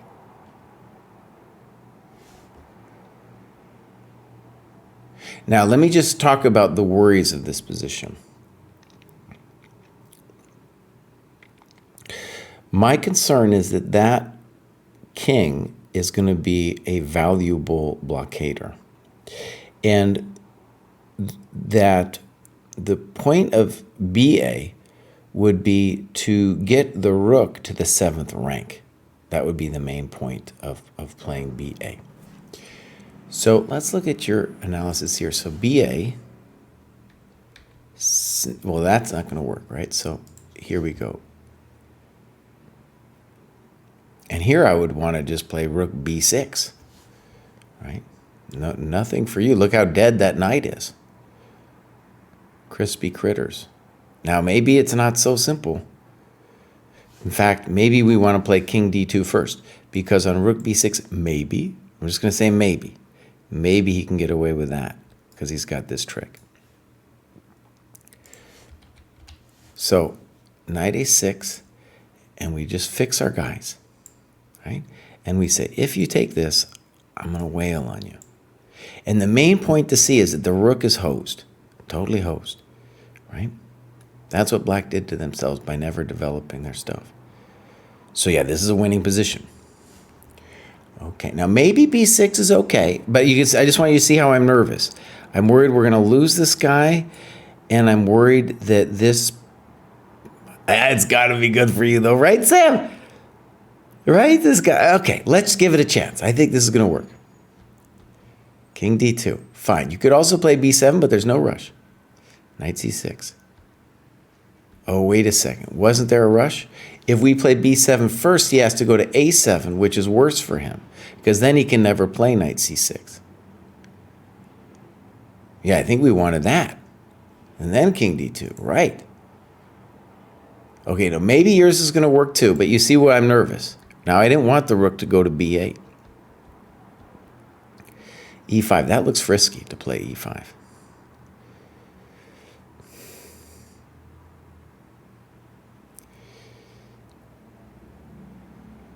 Wow, okay, so you played knight d3. Why wouldn't, okay, let's see, why wouldn't we do this? Boom, boom, boom, boom, boom. And then knight a5. And you say this is the problem, just as in the game.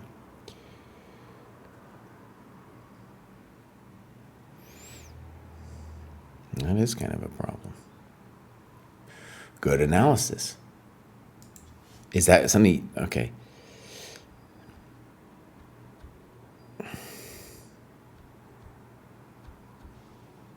Problem. So things have turned, right? Things have turned. So I want to stress, I think you were crushing this person, and b6 was, I think, fundamentally okay. I liked ba better. But then here, we need to do this because now the knight really has a harder time moving ever, because we're going to whack him with ye old b8. And so here it's just gonzos, right? And you say king c6, this was the problem, knight e6. And here you should just believe in yourself because the rook is toast. But here, look, it's no bueno, knight d8. But I want to stress, even if we couldn't play knight d8, we still should think of that position as winning because the rook is so terrible on h6. Right. Okay. So, yeah. Oh, this is a bummer. I can tell how this hurt. I can tell how this hurt. So, knight d3, and then they find this thing.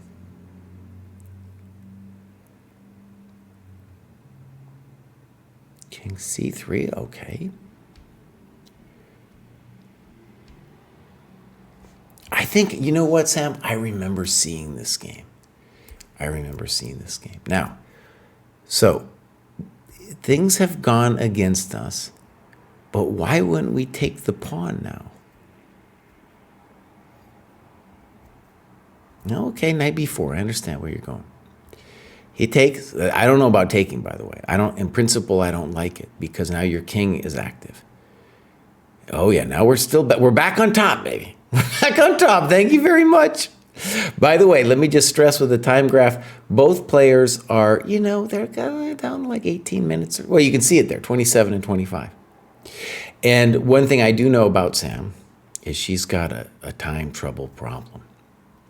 King b8. By the way, I think you're still winning this position. At least I believe in your position here very much because your king is better, your knight's better, your rook's better. So we need to believe in your position here. c4, good move. King a7. And now c5. c5, maybe. But the issue is going to be, how do we feel about rook c6? And well, okay, so here we go. We're about to look. Here, you played knight e7. And now he goes rook e6, which it's a no intendo for me. But what are we going to do on rook c7? Right? Oh, you're just going to take it still? No, because then he's got knight c5. Yeah. Okay, so let me just say, c5 looks plausible. It's what you want to do. But if they have rook c6, then I don't know if I want to do it. Another answer, of course, to rook c6 is you do what Mama said, which was put the rook behind the passed pawn. And then in 10, knight e7. Well, that looks very strong. Push, baby, push. Push him, push him. So, mistake by black. Thank you. Oh, that's nice. I bet we missed that. All right. And now you looked at king c5. It's interesting. Here we go. Boom. Oh, wait, let's look at your king c5 variation. Check. Interesting try.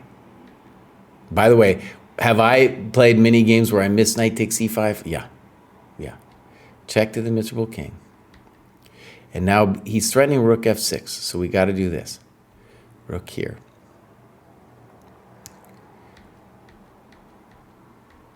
Now you give a long analysis here, but we should believe that black is okay here. Is that true, Kraai? Actually, I'm not. Well, we should believe black is okay here because the king is out. So black should play king b8 and right. You're only going to get, you can't win this pawn without losing this one. So black is going to be able to hold this because your king is shut out. Oh, it's exciting. So king d5. Now let me just say, Sam, I've seen this in a couple games of yours where, time is getting sparse and then you gamble. You gamble. Now, like I'm saying, maybe king d5 is a fine move, but it's the gambler's move. It's the gambler's move. Now, in addition to king c5, wait a second. What about L simple? Why are we thinking about L simple? Right? Just knight takes g7. We don't have to be geniuses. We're killing. Game over. Well, it's game over right there.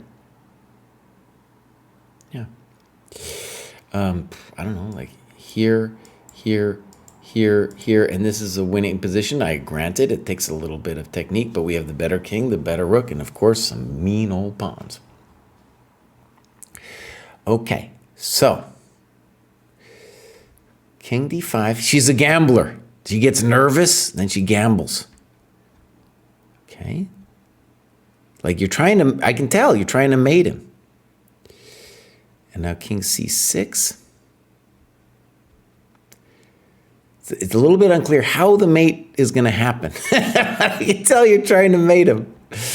Okay, so now we snip, and we snop, and we sniff. And then you do this. Boom, boom, boom. And you say winning the game. Maybe. It's a good move. It's a good move. So we should criticize, I think, knight b5. Because right in this position, you're not... Are you threatening to mate him? Maybe. I don't see it yet. So, for example, we could play a5. Maybe he could take the pawn. I don't know. There's obviously knight c8, knight b6, but I don't know how the mate actually happens after that. So this looks like a mistake. And this looks like, this is pure genius right here, yeah. Good. Good. Basically, they're just giving you tempo here. Yeah, and he resigned. That was great. That was fantastic. That was a good game. Yeah. So, yeah. I think, you know, that showed a lot of the good and the terrible. I can even feel, maybe other people can't, just because I know you, I can feel the nervous energy in these moves, like king d5, and you're just like, oh, this chump played knight c5 against me, I'm going to come and do this thing to him. Okay, that was great. So I am now going to go back and look at somebody I missed earlier here, I think. This is the dream. So we're going to see Alejandro P. There he is. So let's check him out. And we're going to go games. And he just added this one. So we'll give a click. First, we'll take a look. He doesn't have a time graph, but he mentions that in the chat. By the way, we got two chats. We got a YouTube chat. We got a Twitch chat. Okay.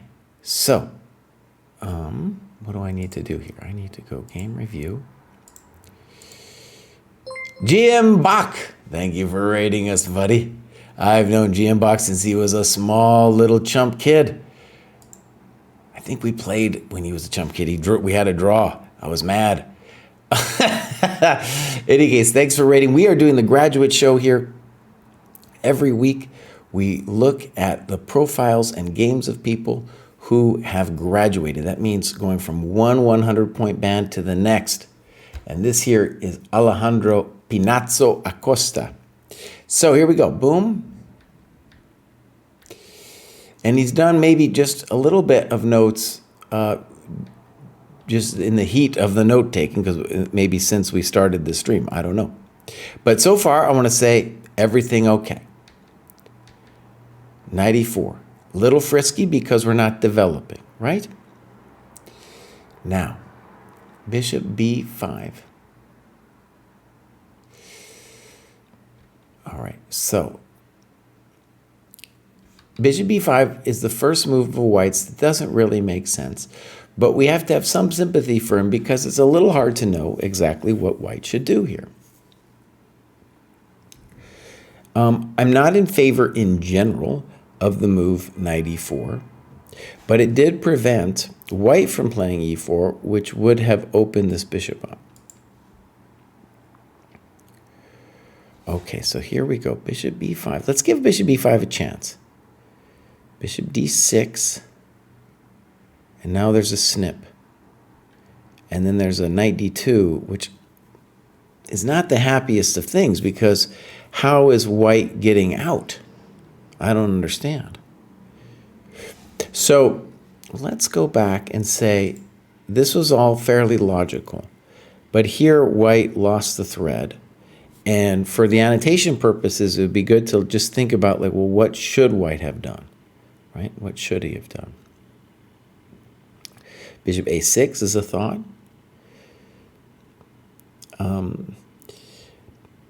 Another thought that's not entirely intuitive, but might make sense, is rook d1. Basically, white wants to keep developing, right? And rook d1 pretends to say, I'm going to open this up in some way. Is Kraai really even sure how that would happen? No. No, not necessarily. Another move, I don't know. Yeah. Let's see. Another move, actually, that's crossing my mind now that makes some sense is knight e5. This is trying to work on this diagonal. Let's say bishop d6. I'm not entirely sure. Let's just give this a chance. And then we go like...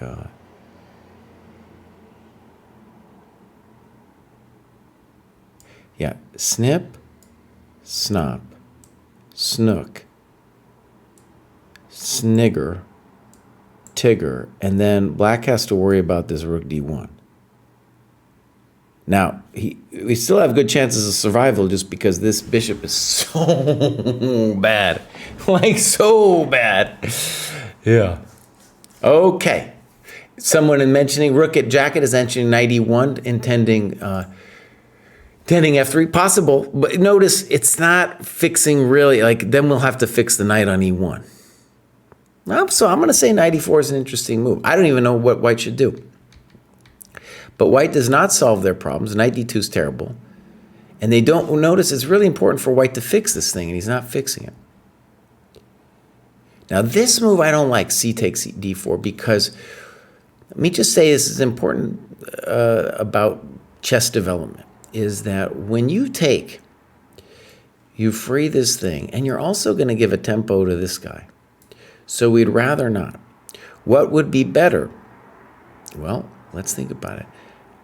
I think I know why you did it, by the way. You're worried about DC, right? You're worried about DC. But let's just say you play queen c7. Okay, and then you're worried about this. I kind of get it. I kind of get it. I'd be a little worried too. All right, let's think a little bit more then. No, I get it, actually, why you were worried. So hold on. What can we do that's not c takes d4? What can we do that's not c takes d4? Because if I'm going to talk a bunch of smack about how cd4 is poor, then hey, I better come up with a better move. Well, I don't know if I have such a better move.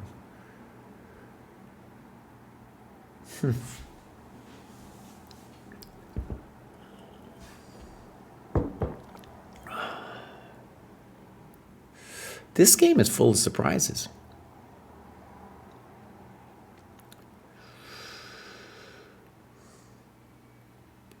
Darn. This is really highly annoying. Oh. Okay, so I have to take a bunch of things back. I was thinking at first that this was looking good for you. But if it's true that this, I mean, maybe we should play a6 right now, maybe. But if that's true, that we're in a little bit of grief, then white has been actually a genius. They might not have known they were a genius, but after cd-ed, they're really back in the game because that bishop's out. All right, here we go. Knight c4, bishop e7. The bishop is out and beautiful. Knight e5 makes sense. Queen c7, good move, good move. All right, now, Moment of truth. Rook AC1. That looks a little lazy. I'm not sure what it does. You call F6 lazy. We understand, though. We understand. F6, I don't know. And you talk about C4 for white. Maybe. Maybe. I don't know. It's pretty hectic. And maybe that's a genius move, because look, we're talking about C4, knight B4, and then C5, I think. I think that's, no, there's no C5, because I can take, and I got this. So hold on. Knight B4. We're doing okay. The knight's going to move. We're going to hop it in. C5 looks scary, but I just take it. Whew, it's hot, though. It's definitely hot. Okay. Knight G4. Oh, you don't care about your position. You don't care. That scares me, H5, because he wants to play knight E3. And then you do this thing to him. And now, I don't know, queen G4 or something. And he takes. I don't know why he did that. Yeah, just queen G4. Okay. Very interesting position. Finally, queen G4. And it's interesting. Here we go.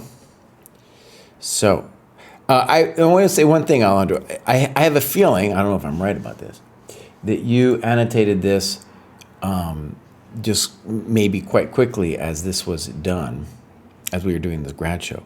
But clearly, you know, there's a lot to talk about here in this position, right? So, for example, here your opponent's going to allow you to achieve both rook h6 and f4. And the thing that's interesting about this position is it's not just that that your opponent has an extra pawn, but really they've got the better bishop. Like, this guy's dead. You do, though, of course, have some juice over here on the king side that he needs to deal with. And so the question would be, well, how should he deal with it? And there's multiple ideas. One is G3 with rook h6, queen f4. That's one idea. Another idea that's a little dramatic but might be cool is f4. Trying to blockade this thing and not worrying about this. We say, I'll just go back. I'll say, I'm fine. I will come back and take the e file. This bishop's out. That would be a plan for white as well. Anyways, I'm just trying to suggest ideas to look at when you analyze the game, because that looks at the minimum dangerous for white. And note to bene as well that a part of the drama here is your bishop might actually now get open. It went from chump to potential hero here. So f3, I'm not sure. Okay, now, very hot position. Let's give your f3 a chance, all right? So f3, queen e5, good move. Queen g6, g3. Now, the question, of course, is, are you mating him? Rook h2, you say you are mating him. Maybe you are. Okay. That might be a hell of a move. That might be a hell of a move. Okay, so the point is, if he takes, we're going to get queen in. If he doesn't take, I think you can forget about life anyway, because rook g2 is coming, amongst other things. So, by the way, this is a very fascinating position. He gave you everything, right? And then, by the way, I think another interesting thing to talk about would be on f4, if this is all bad, to play c5. This is not only to avoid what happened, but also to try to shut down this bishop. And is it complicated? It's very complicated. But you can see here, I don't know which one you want to take. You take your pick. In any case, he might well live through this, so this would be also something to analyze. Queen e5, this is ingenious, though. Boom. Beautiful. That isn't going to save him. Now, did we miss queen h6? We did. And you talk about queen h7. Very nice. Okay. Good. So that's we blundered. Oh, it's a bummer too.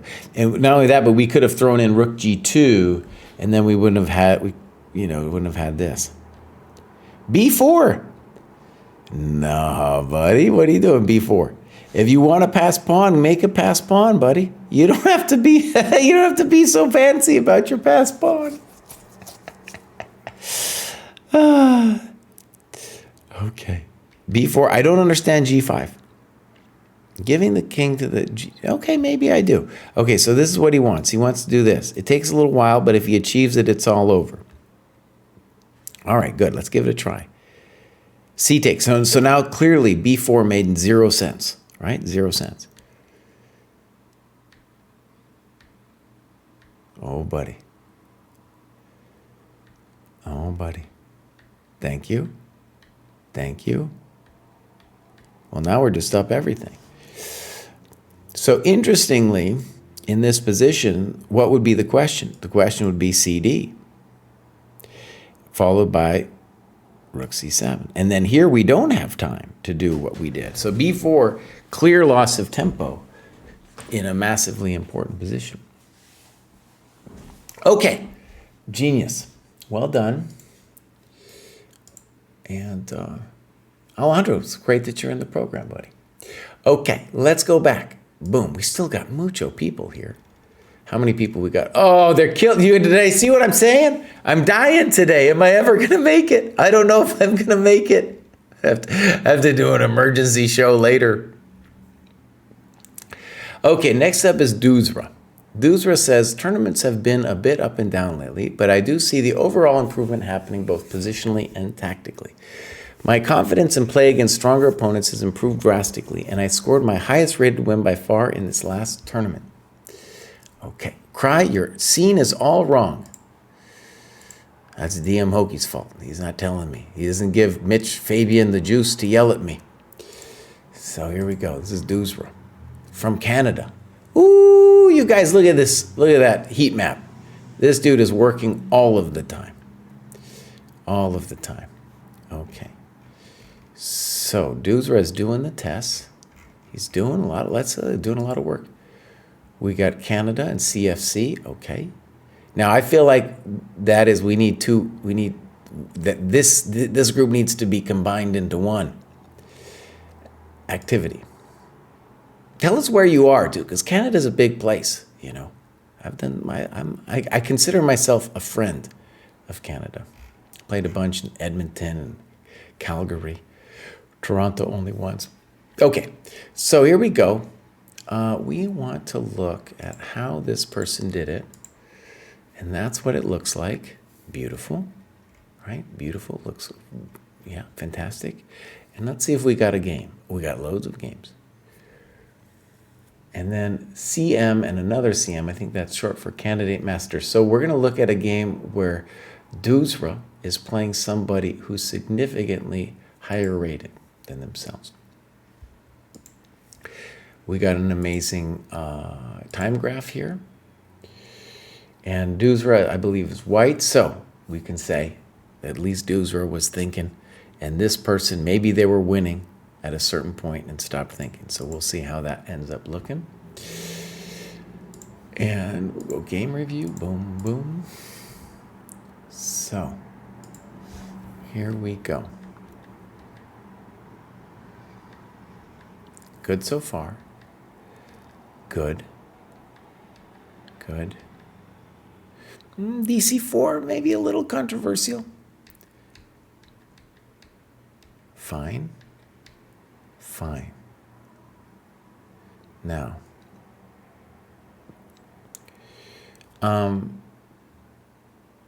C5. Okay.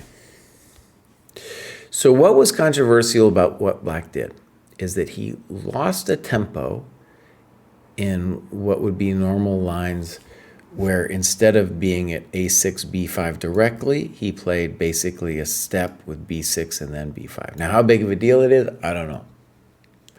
But in general, I'd like to believe in the white position. Yeah, I'm happy with your move. And then let's say c4 is controversial, okay? He's the one who's now giving you this big center. Now, let's look. Queen c2, and you say, I'm a bit uncomfortable here with how advanced his pawn chain is, but it didn't seem like he had anything immediately. I think you're doing great. I think you're doing fantastic, yeah. Doesn't mean it's going to be easy to play, but I think you're doing good. Okay, bishop b4. Okay, this move's a little controversial too, because in general, dude doesn't want to take your knight, right? That's his good bishop. And now, when you put his bishop like that, he's going to need an answer to a4.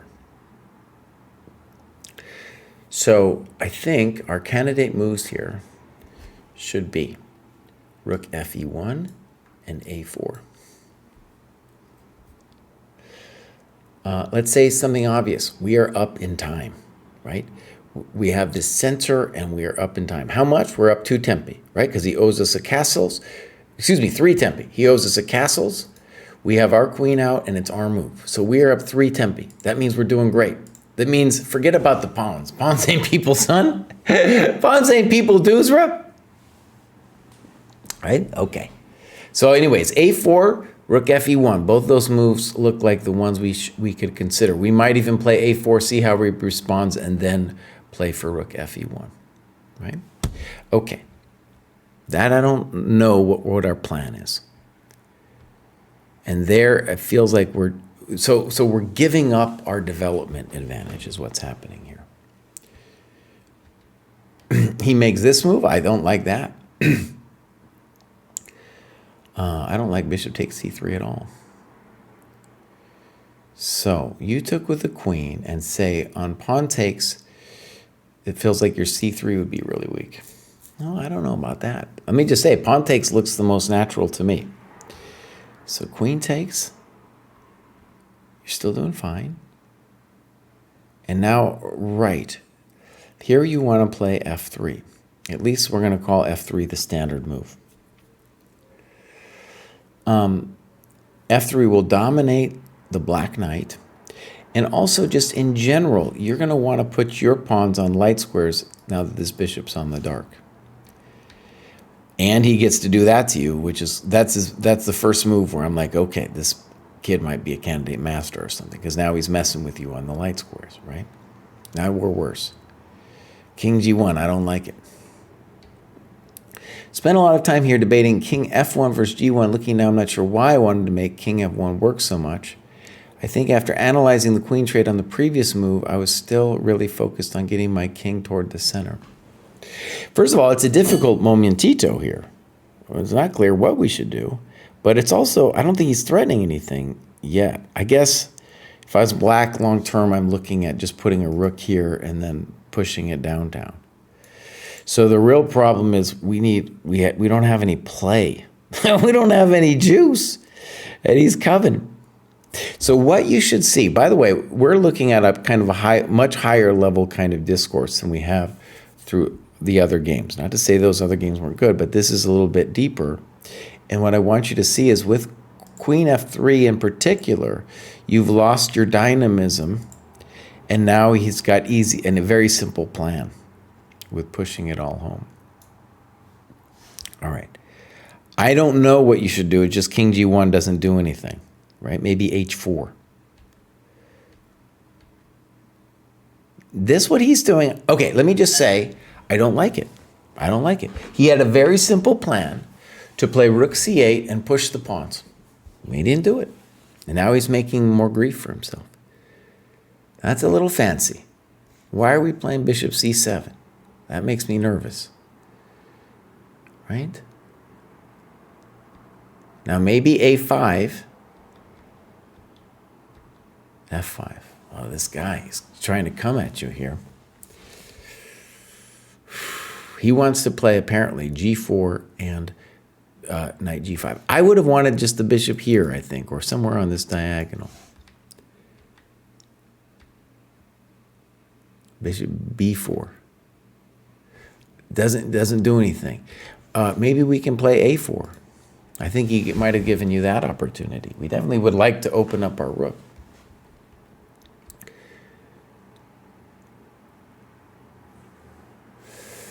And here, we should at least think about a4. Yeah, it's not going to be super simple here. Yeah, a4.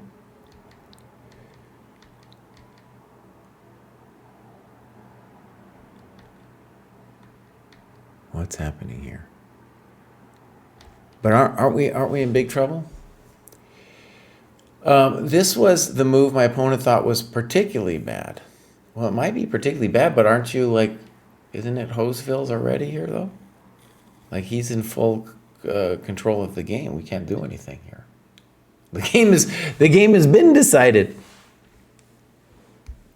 Yeah, the game is decided at this point. So, but it's true. Now he's going to push you off the diagonal, and now he's going to give you some kind of nasty check. Yeah, we can make for bigger design. What happened here? Did he wait? I don't even know. Anyways, I thought it was simpler than this for the guy, but he's finally learned to push the c-pawn. Okay, so good game. And actually, one thing I want to point out is your opponent. Let me just see something. So if we go back here, I'm looking here at the time graph. This is around the point where your opponent stops thinking. And what I've seen at this kind of level from your opponent is, at this, not just your opponent here, but often this kind of player, is the only thing they can imagine is going after your king. Now, it ends up working, okay? But it's creating a lot of extra drama when, you know, he shouldn't be pushing over there. And what he should be playing is rook c8 and c3 and the rest of it. So lack of strategic control, and then not using the clock properly, right? So I'm just saying, here's where you could have had a chance against this player. And, you know, they made a lot of strategic mistakes, probably a tactical genius, right? But the strategy things, there was a lot of problems that in Black's play. Okay, well done. Let's keep it moving. Next up is Jackie Wacky. Oh, we got so many people. I don't know. I hope some of these people don't have games, my friend, like Jackie Wacky. Jackie Wacky joined in March. Clubs is in the Denver. Activity, it's done a little bit. Games, we got a game. Honestly, I hate to say it. That's how terrible a person I am. I was like, I hope we don't have a game, because I'm losing my mind a little bit here.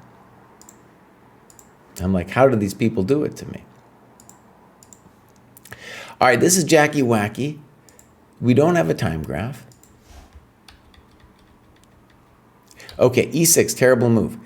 Now, Black is playing the French a tempo down, right? Because he's going to have to play c5 anyway. Good. Good move. Great move. And now you start whacking him. Yeah, look at this. Get out of here, son. Get out of here, son. Bishop d5, good move. That wasn't it. HG, yeah, you just crushing him. If FG, bishop g6, almost mate. Oh, look at this. Dang. Now, rook h7, I don't know. I don't know, because you are trading off the rook. You know, you're so winning in this position, it's hard to argue with, though. I might argue anyway, just because that's who I am. Queen b6. Knight d2. Knight g6. I don't know about this. Wow, is this getting a little funky? It got funky. It didn't need to be this complicated. I don't know about knight g6. Okay. Okay, wait a second. We needed to mate this guy. Hey. That's true, Freddie Fats. Well, I've been here 2.5 hours, buddy. These people are trying to kill me, dude. Okay, let's say the obvious. White had a mating attack, and it's not a mate, and now the game is legitimately up in the air because the two bishops are going to be strong. Yeah, I don't think this is easy. I don't understand that move. Rook h8 makes a lot of sense. Good move. Check to the miserable king. Good move. Good move. Thank you very much. So black was back in the game, and then they blew it. Good move. I would have taken the rook, but he's still... I don't understand king d7. Good move. No, this part. I like why you a lot of this.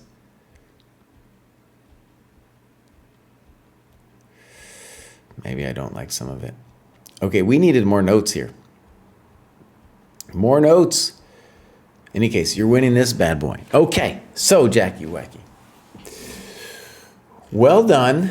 You beat this person.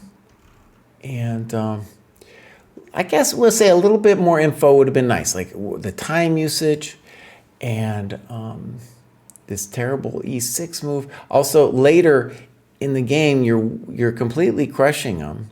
And then we want you to know what you feel would have been the better way to persecute your advantage. Okay. So, will Jesse finish today? I don't know, man. I don't know. Revant is up next. I said persecute instead of prosecute. I'm sorry about that. Persecute, yeah, prosecute. Here's Revant. You can see this dude is crushing it over here in Germany, and very close to graduating on the German one, but using the ChessCom Rapid. All right, we got some clubs. The German dojo. Okay, good. Activity. This is looking great. Okay, you're allowed. We're gonna see. We should see as we go up the rating ladder more red here, some more opening work. It's appropriate now. Once you get to this level. All right, let's go look and see if we got some games. No games. Now, I gotta say, Revant, of course, oh, Kraai. See, didn't fix it. This is somebody's fault that I didn't fix the screen. Of course, we want you to have a game, but today, because I'm running at the end of my rope here. I'm a little bit, I'm not happy for you, but I'm happy for me because it's getting a little much here, Babus. It's getting a little much. Revant, tell us where you are. Obviously, we want a game. And tell us if you're in any German clubs. I used to play for Pfannenheim back in the day. All right, let's keep moving. So, I'm going to go out of here. And next up, we have Mom Jean's Boy. Okay, Mom Jean's Boy is somebody I know has got games. Mom Jean Boy, this guy does some work. Even though it doesn't show it on the heat map, what happens if I change dojo points? You see a little bit more going on there. Mom Jean's Boy has graduated numerous times here. And let's see what's going on here, Mom Jean's Boy. Okay, good. Activity. Beautiful. Kind of, maybe not games, I don't know. But Mom Jean's Boy has been on many graduation shows here. No games. I think I remember this about you, Mom Jean's Boy, that you're not doing any games. Well, today I thank you, Mom Jean's Boy. As a point of pride, I kind of want to finish this show. I'm losing it, though. I'm losing it. Okay. Rook Jacket was the last dude there. He's in the chat. Fantastic. Boom. Next up, we have Perfect Player. I think we might be able to finish today, my friends. We'll see. Perfect Player. Boom. Perfect Player has graduated many times and looking good. Hasn't done any tests or anything. You can see that hours worked. It's looking pretty strong over here. And maybe, might suggest someone who's coming off and on to the dojo, just a little bit here and there. Might benefit from a little bit more consistency. Clubs. Oh, he's in on my 50 plus. Yep, good.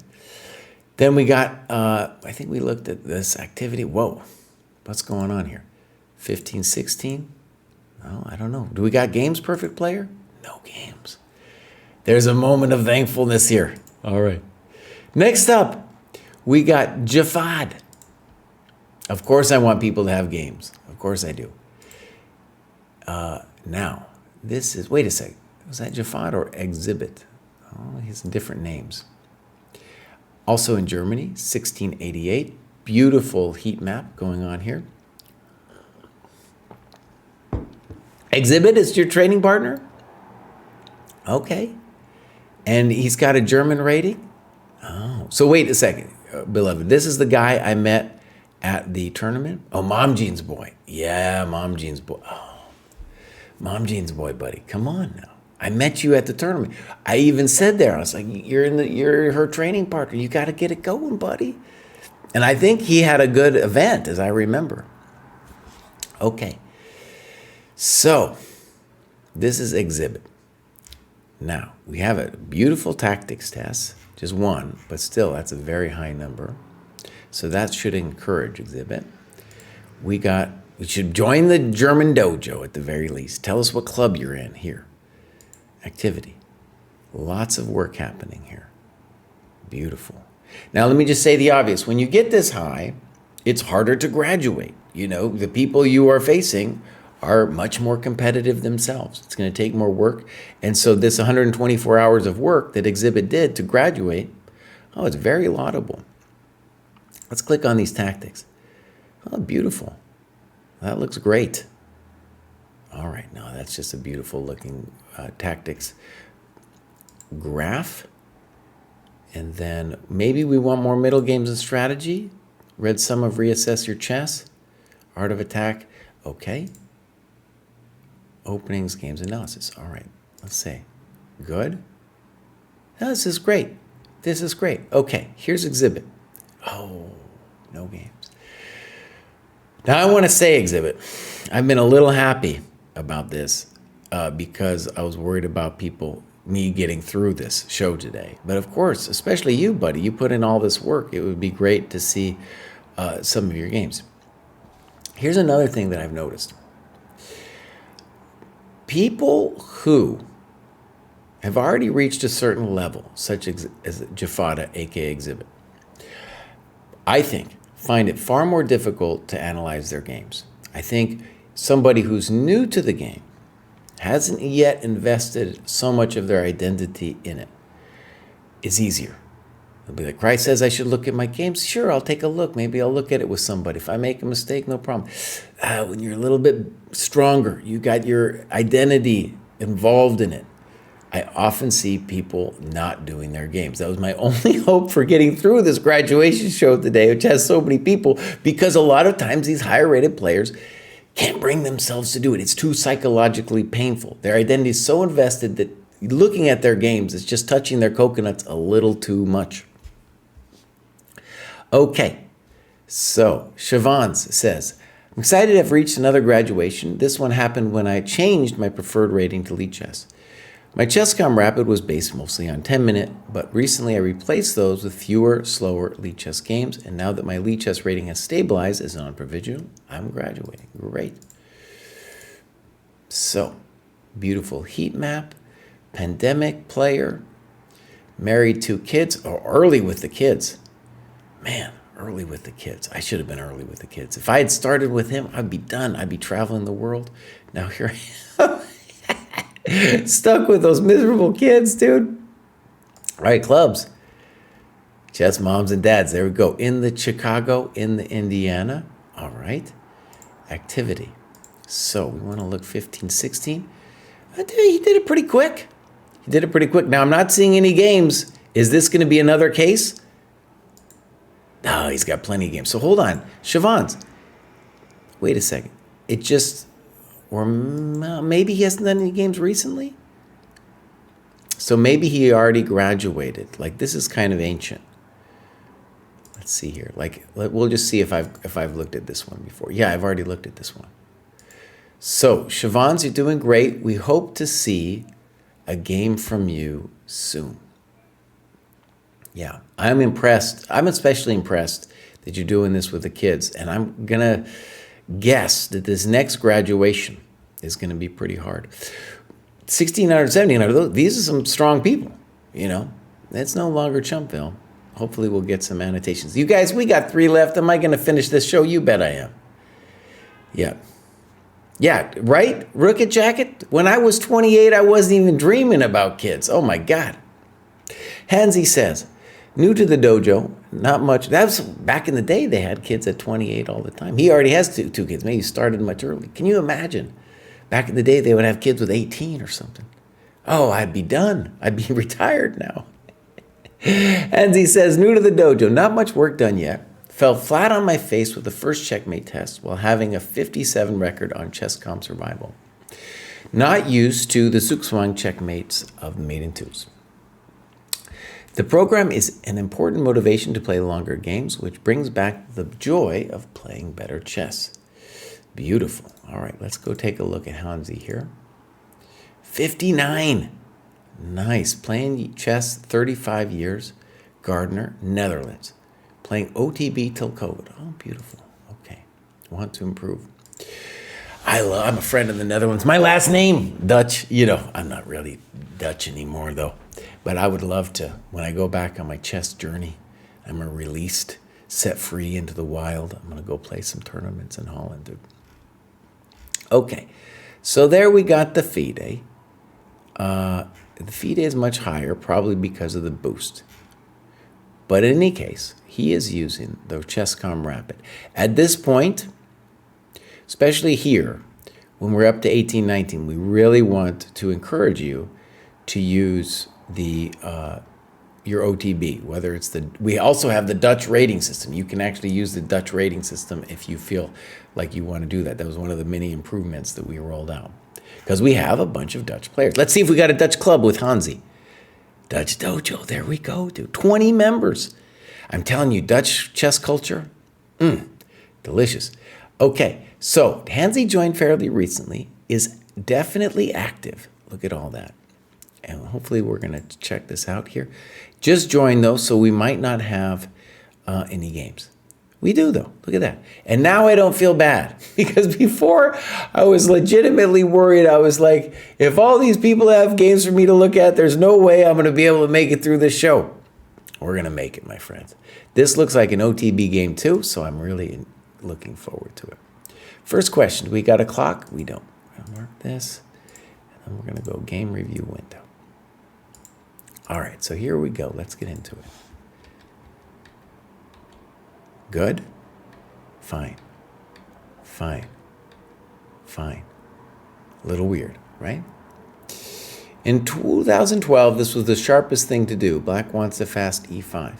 Today, I would play the position with c5, bishop e6, and queen b6. Now, I'm assuming that you are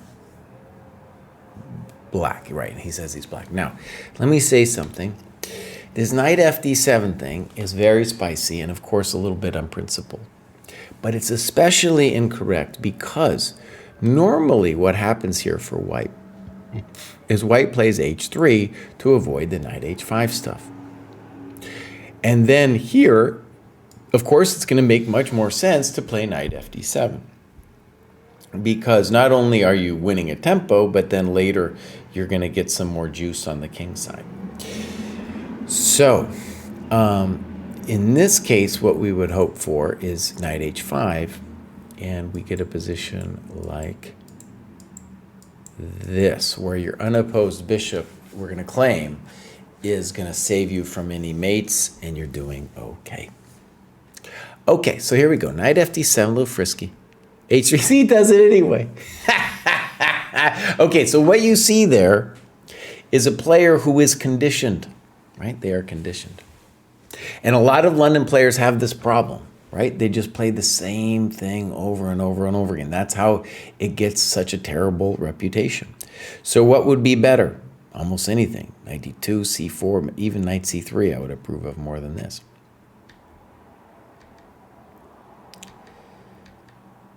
Okay, c4. With a knight on c6, there's a case to be made for c3, but let's go for it on the queen side. Yeah, no, I think c4 is reasonable. I don't like h3, and I've actually seen this position before. King h8. Jesse will yell at me for this non-developing move. I think the f5 direct is better. I agree. Now, let me also suggest what I sense happening with the move King h8.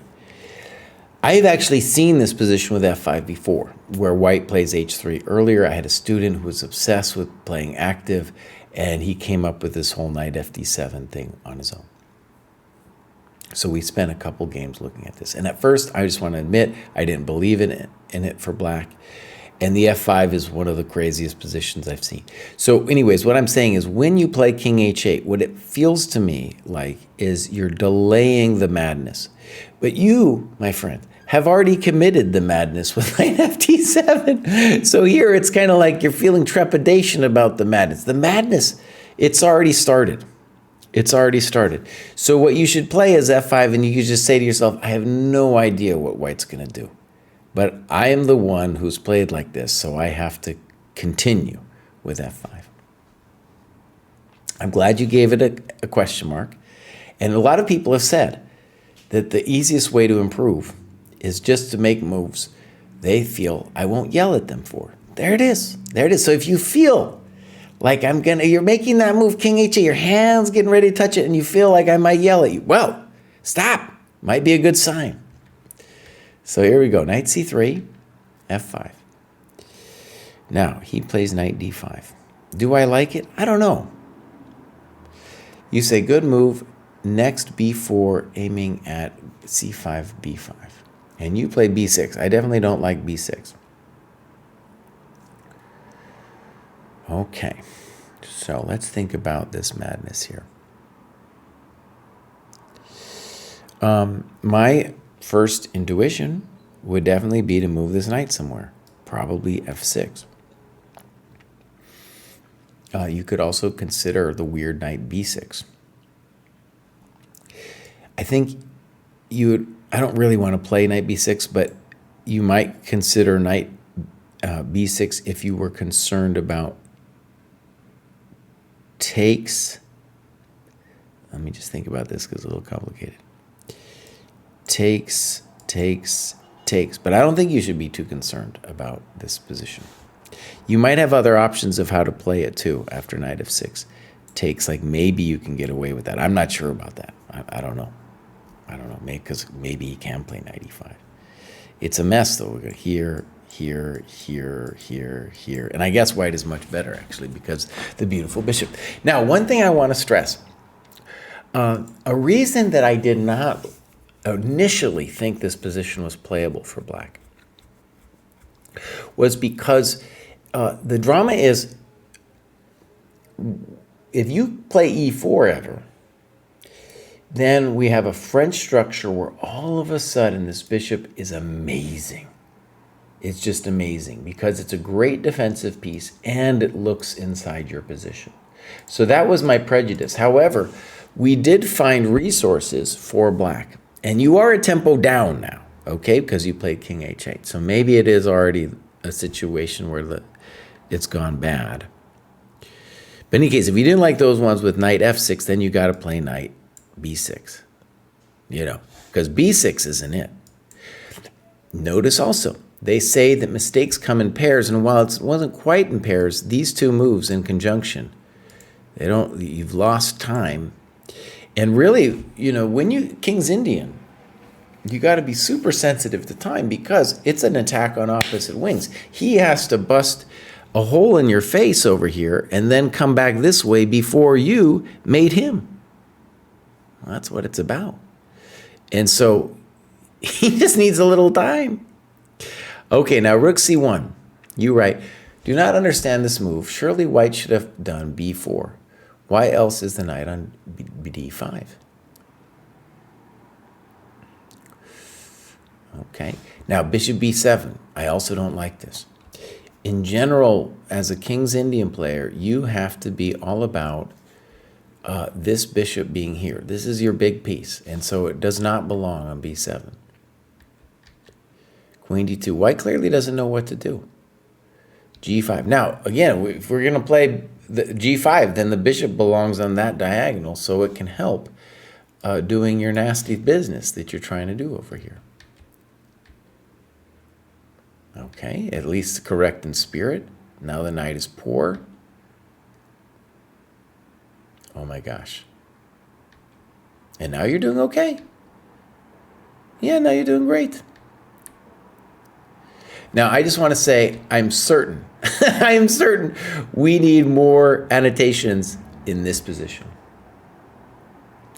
Because I think ED4, you're definitely doing okay, but we got to ask, what is white doing to you in this position? I don't know.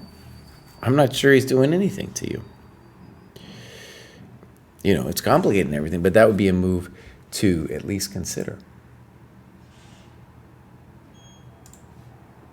Okay, ED4. A5. He fixes his business. And here you talk about rook F3. That's definitely interesting. Let's look. Question mark for cowardness.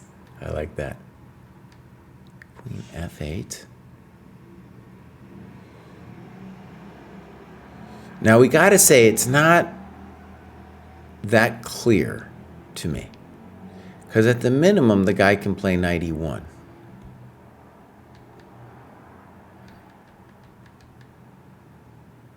And maybe that too. So I just want to stress, this would be a good opportunity for you to try to evaluate the positions, because here I think you're doing okay.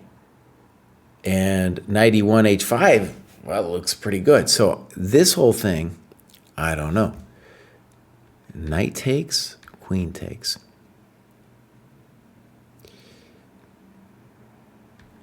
Knight B4. Queen D2. Snip. Okay, I think your analysis makes sense. Queen E3. Well, you're getting a little frisky over here, buddy. You're getting a little frisky. Rook B1, okay.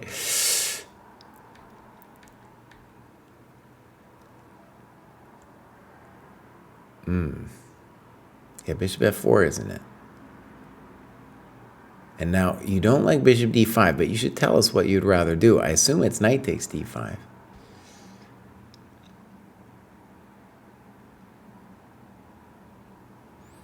All right, here we go. Bishop D5, CD5, and now queen D7. Okay, it is true. You are in complete control of the position. You're in complete control. And the bummer for him is A3, knight A6, you're still doing great. I don't understand that move. It encourages this. You should say thank you for that. Here, you got a lot of good moves. Bishop E5 looks good. You just say thank you very much. Take one more. Okay. Thank you. Yeah. He just traded off his good piece. Did you see that? Then he traded off the queens. That's not how you play chess? Beautiful. Beautiful. Now you're killing him. Oh, that's a good game. Okay. So very interesting game, and white, you know, king. I think the things to really recognize is a king's Indian player. By the way, going over your games, the way to learn openings. The king H8 and B6, bishop B7 are all moves that don't belong to the spirit of the position. But nice finish after he blew it. Okay, you guys. We got Slash and then Andriano. Slash has done a lot of work, even if he doesn't say anything about himself over here. Let's take a look. Slash has graduated also numerous times. So a little bit of stuff on the heat map. This amazing progress over here. Now, one thing I want to say about Slash, okay? As my student Jamil is kind of around this rating, and the cheaters do it on Chess.com. It's just like, it's out of line. So now that he's kind of at this level, we're having to change our habits. I did a video on that recently, if you can check it out if you want. We're having to change our habits to try to get at least some over the board, some non-Chess.com things. Now maybe Slash is doing that. Maybe he's playing people in the dojo. I just got to say, though, this is really the point at this rating where it's not only bad for your chess playing online, But the amount of cheaters in this rating pool is absolutely horrific. All right, here we go. Clubs. No clubs. Activity. We got loads. And it's a lot. It's kind of weird graph. You know, it's a huge amount of endgames. Just a handful of tactics. I don't know what's going on. It's kind of weird for me to judge. All right, we got some games? We do. Okay, so this is me versus random guy. This was played a long time ago. Maybe I already looked at this. Let's see. Yeah, I already looked at this one. Okay. So Slash, your business is a little bit hard for me to follow because you've done, let's see if I go dojo points. You're doing obviously a lot of work. You're not putting in these games, so it's all hard for me to judge from this last one. And when we look at the activity, yeah, there's just macros that are missing. It would be like, yeah, you're doing a diet. It'd be like, you know, you're doing an all-carb diet or something. You know what I mean? Actually, if we go back 17, 18, if we could see that one. Yeah. Okay. So, a little bit hard for me to read. Great, though, that you have made it to this estimable cohort. I would say, actually, if you write, I am Jamil, on our Discord, asking for any kind of sparring, whether it's games, end game positions, middle game positions, he's ready to go. I think you guys would be a good competition. And then you could talk about it afterwards, too, if you want. We got one more, my friends. I'm making this easy. Now it's easy. I'm in the home stretch, you know? I don't know. You guys thought you could kill me with all these graduations? You can't kill me. You cannot kill me. I am here.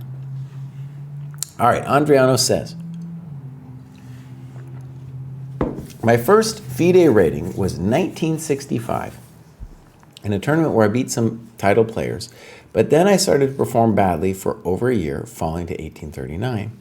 Then this year, I started to skyrocket, and I'm approaching 2,000. The secret?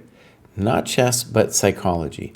How I managed to overcome my psychological shortcomings when I reach 2,000. All right, talk more about it. Okay, that's super cool. Let's go take a look.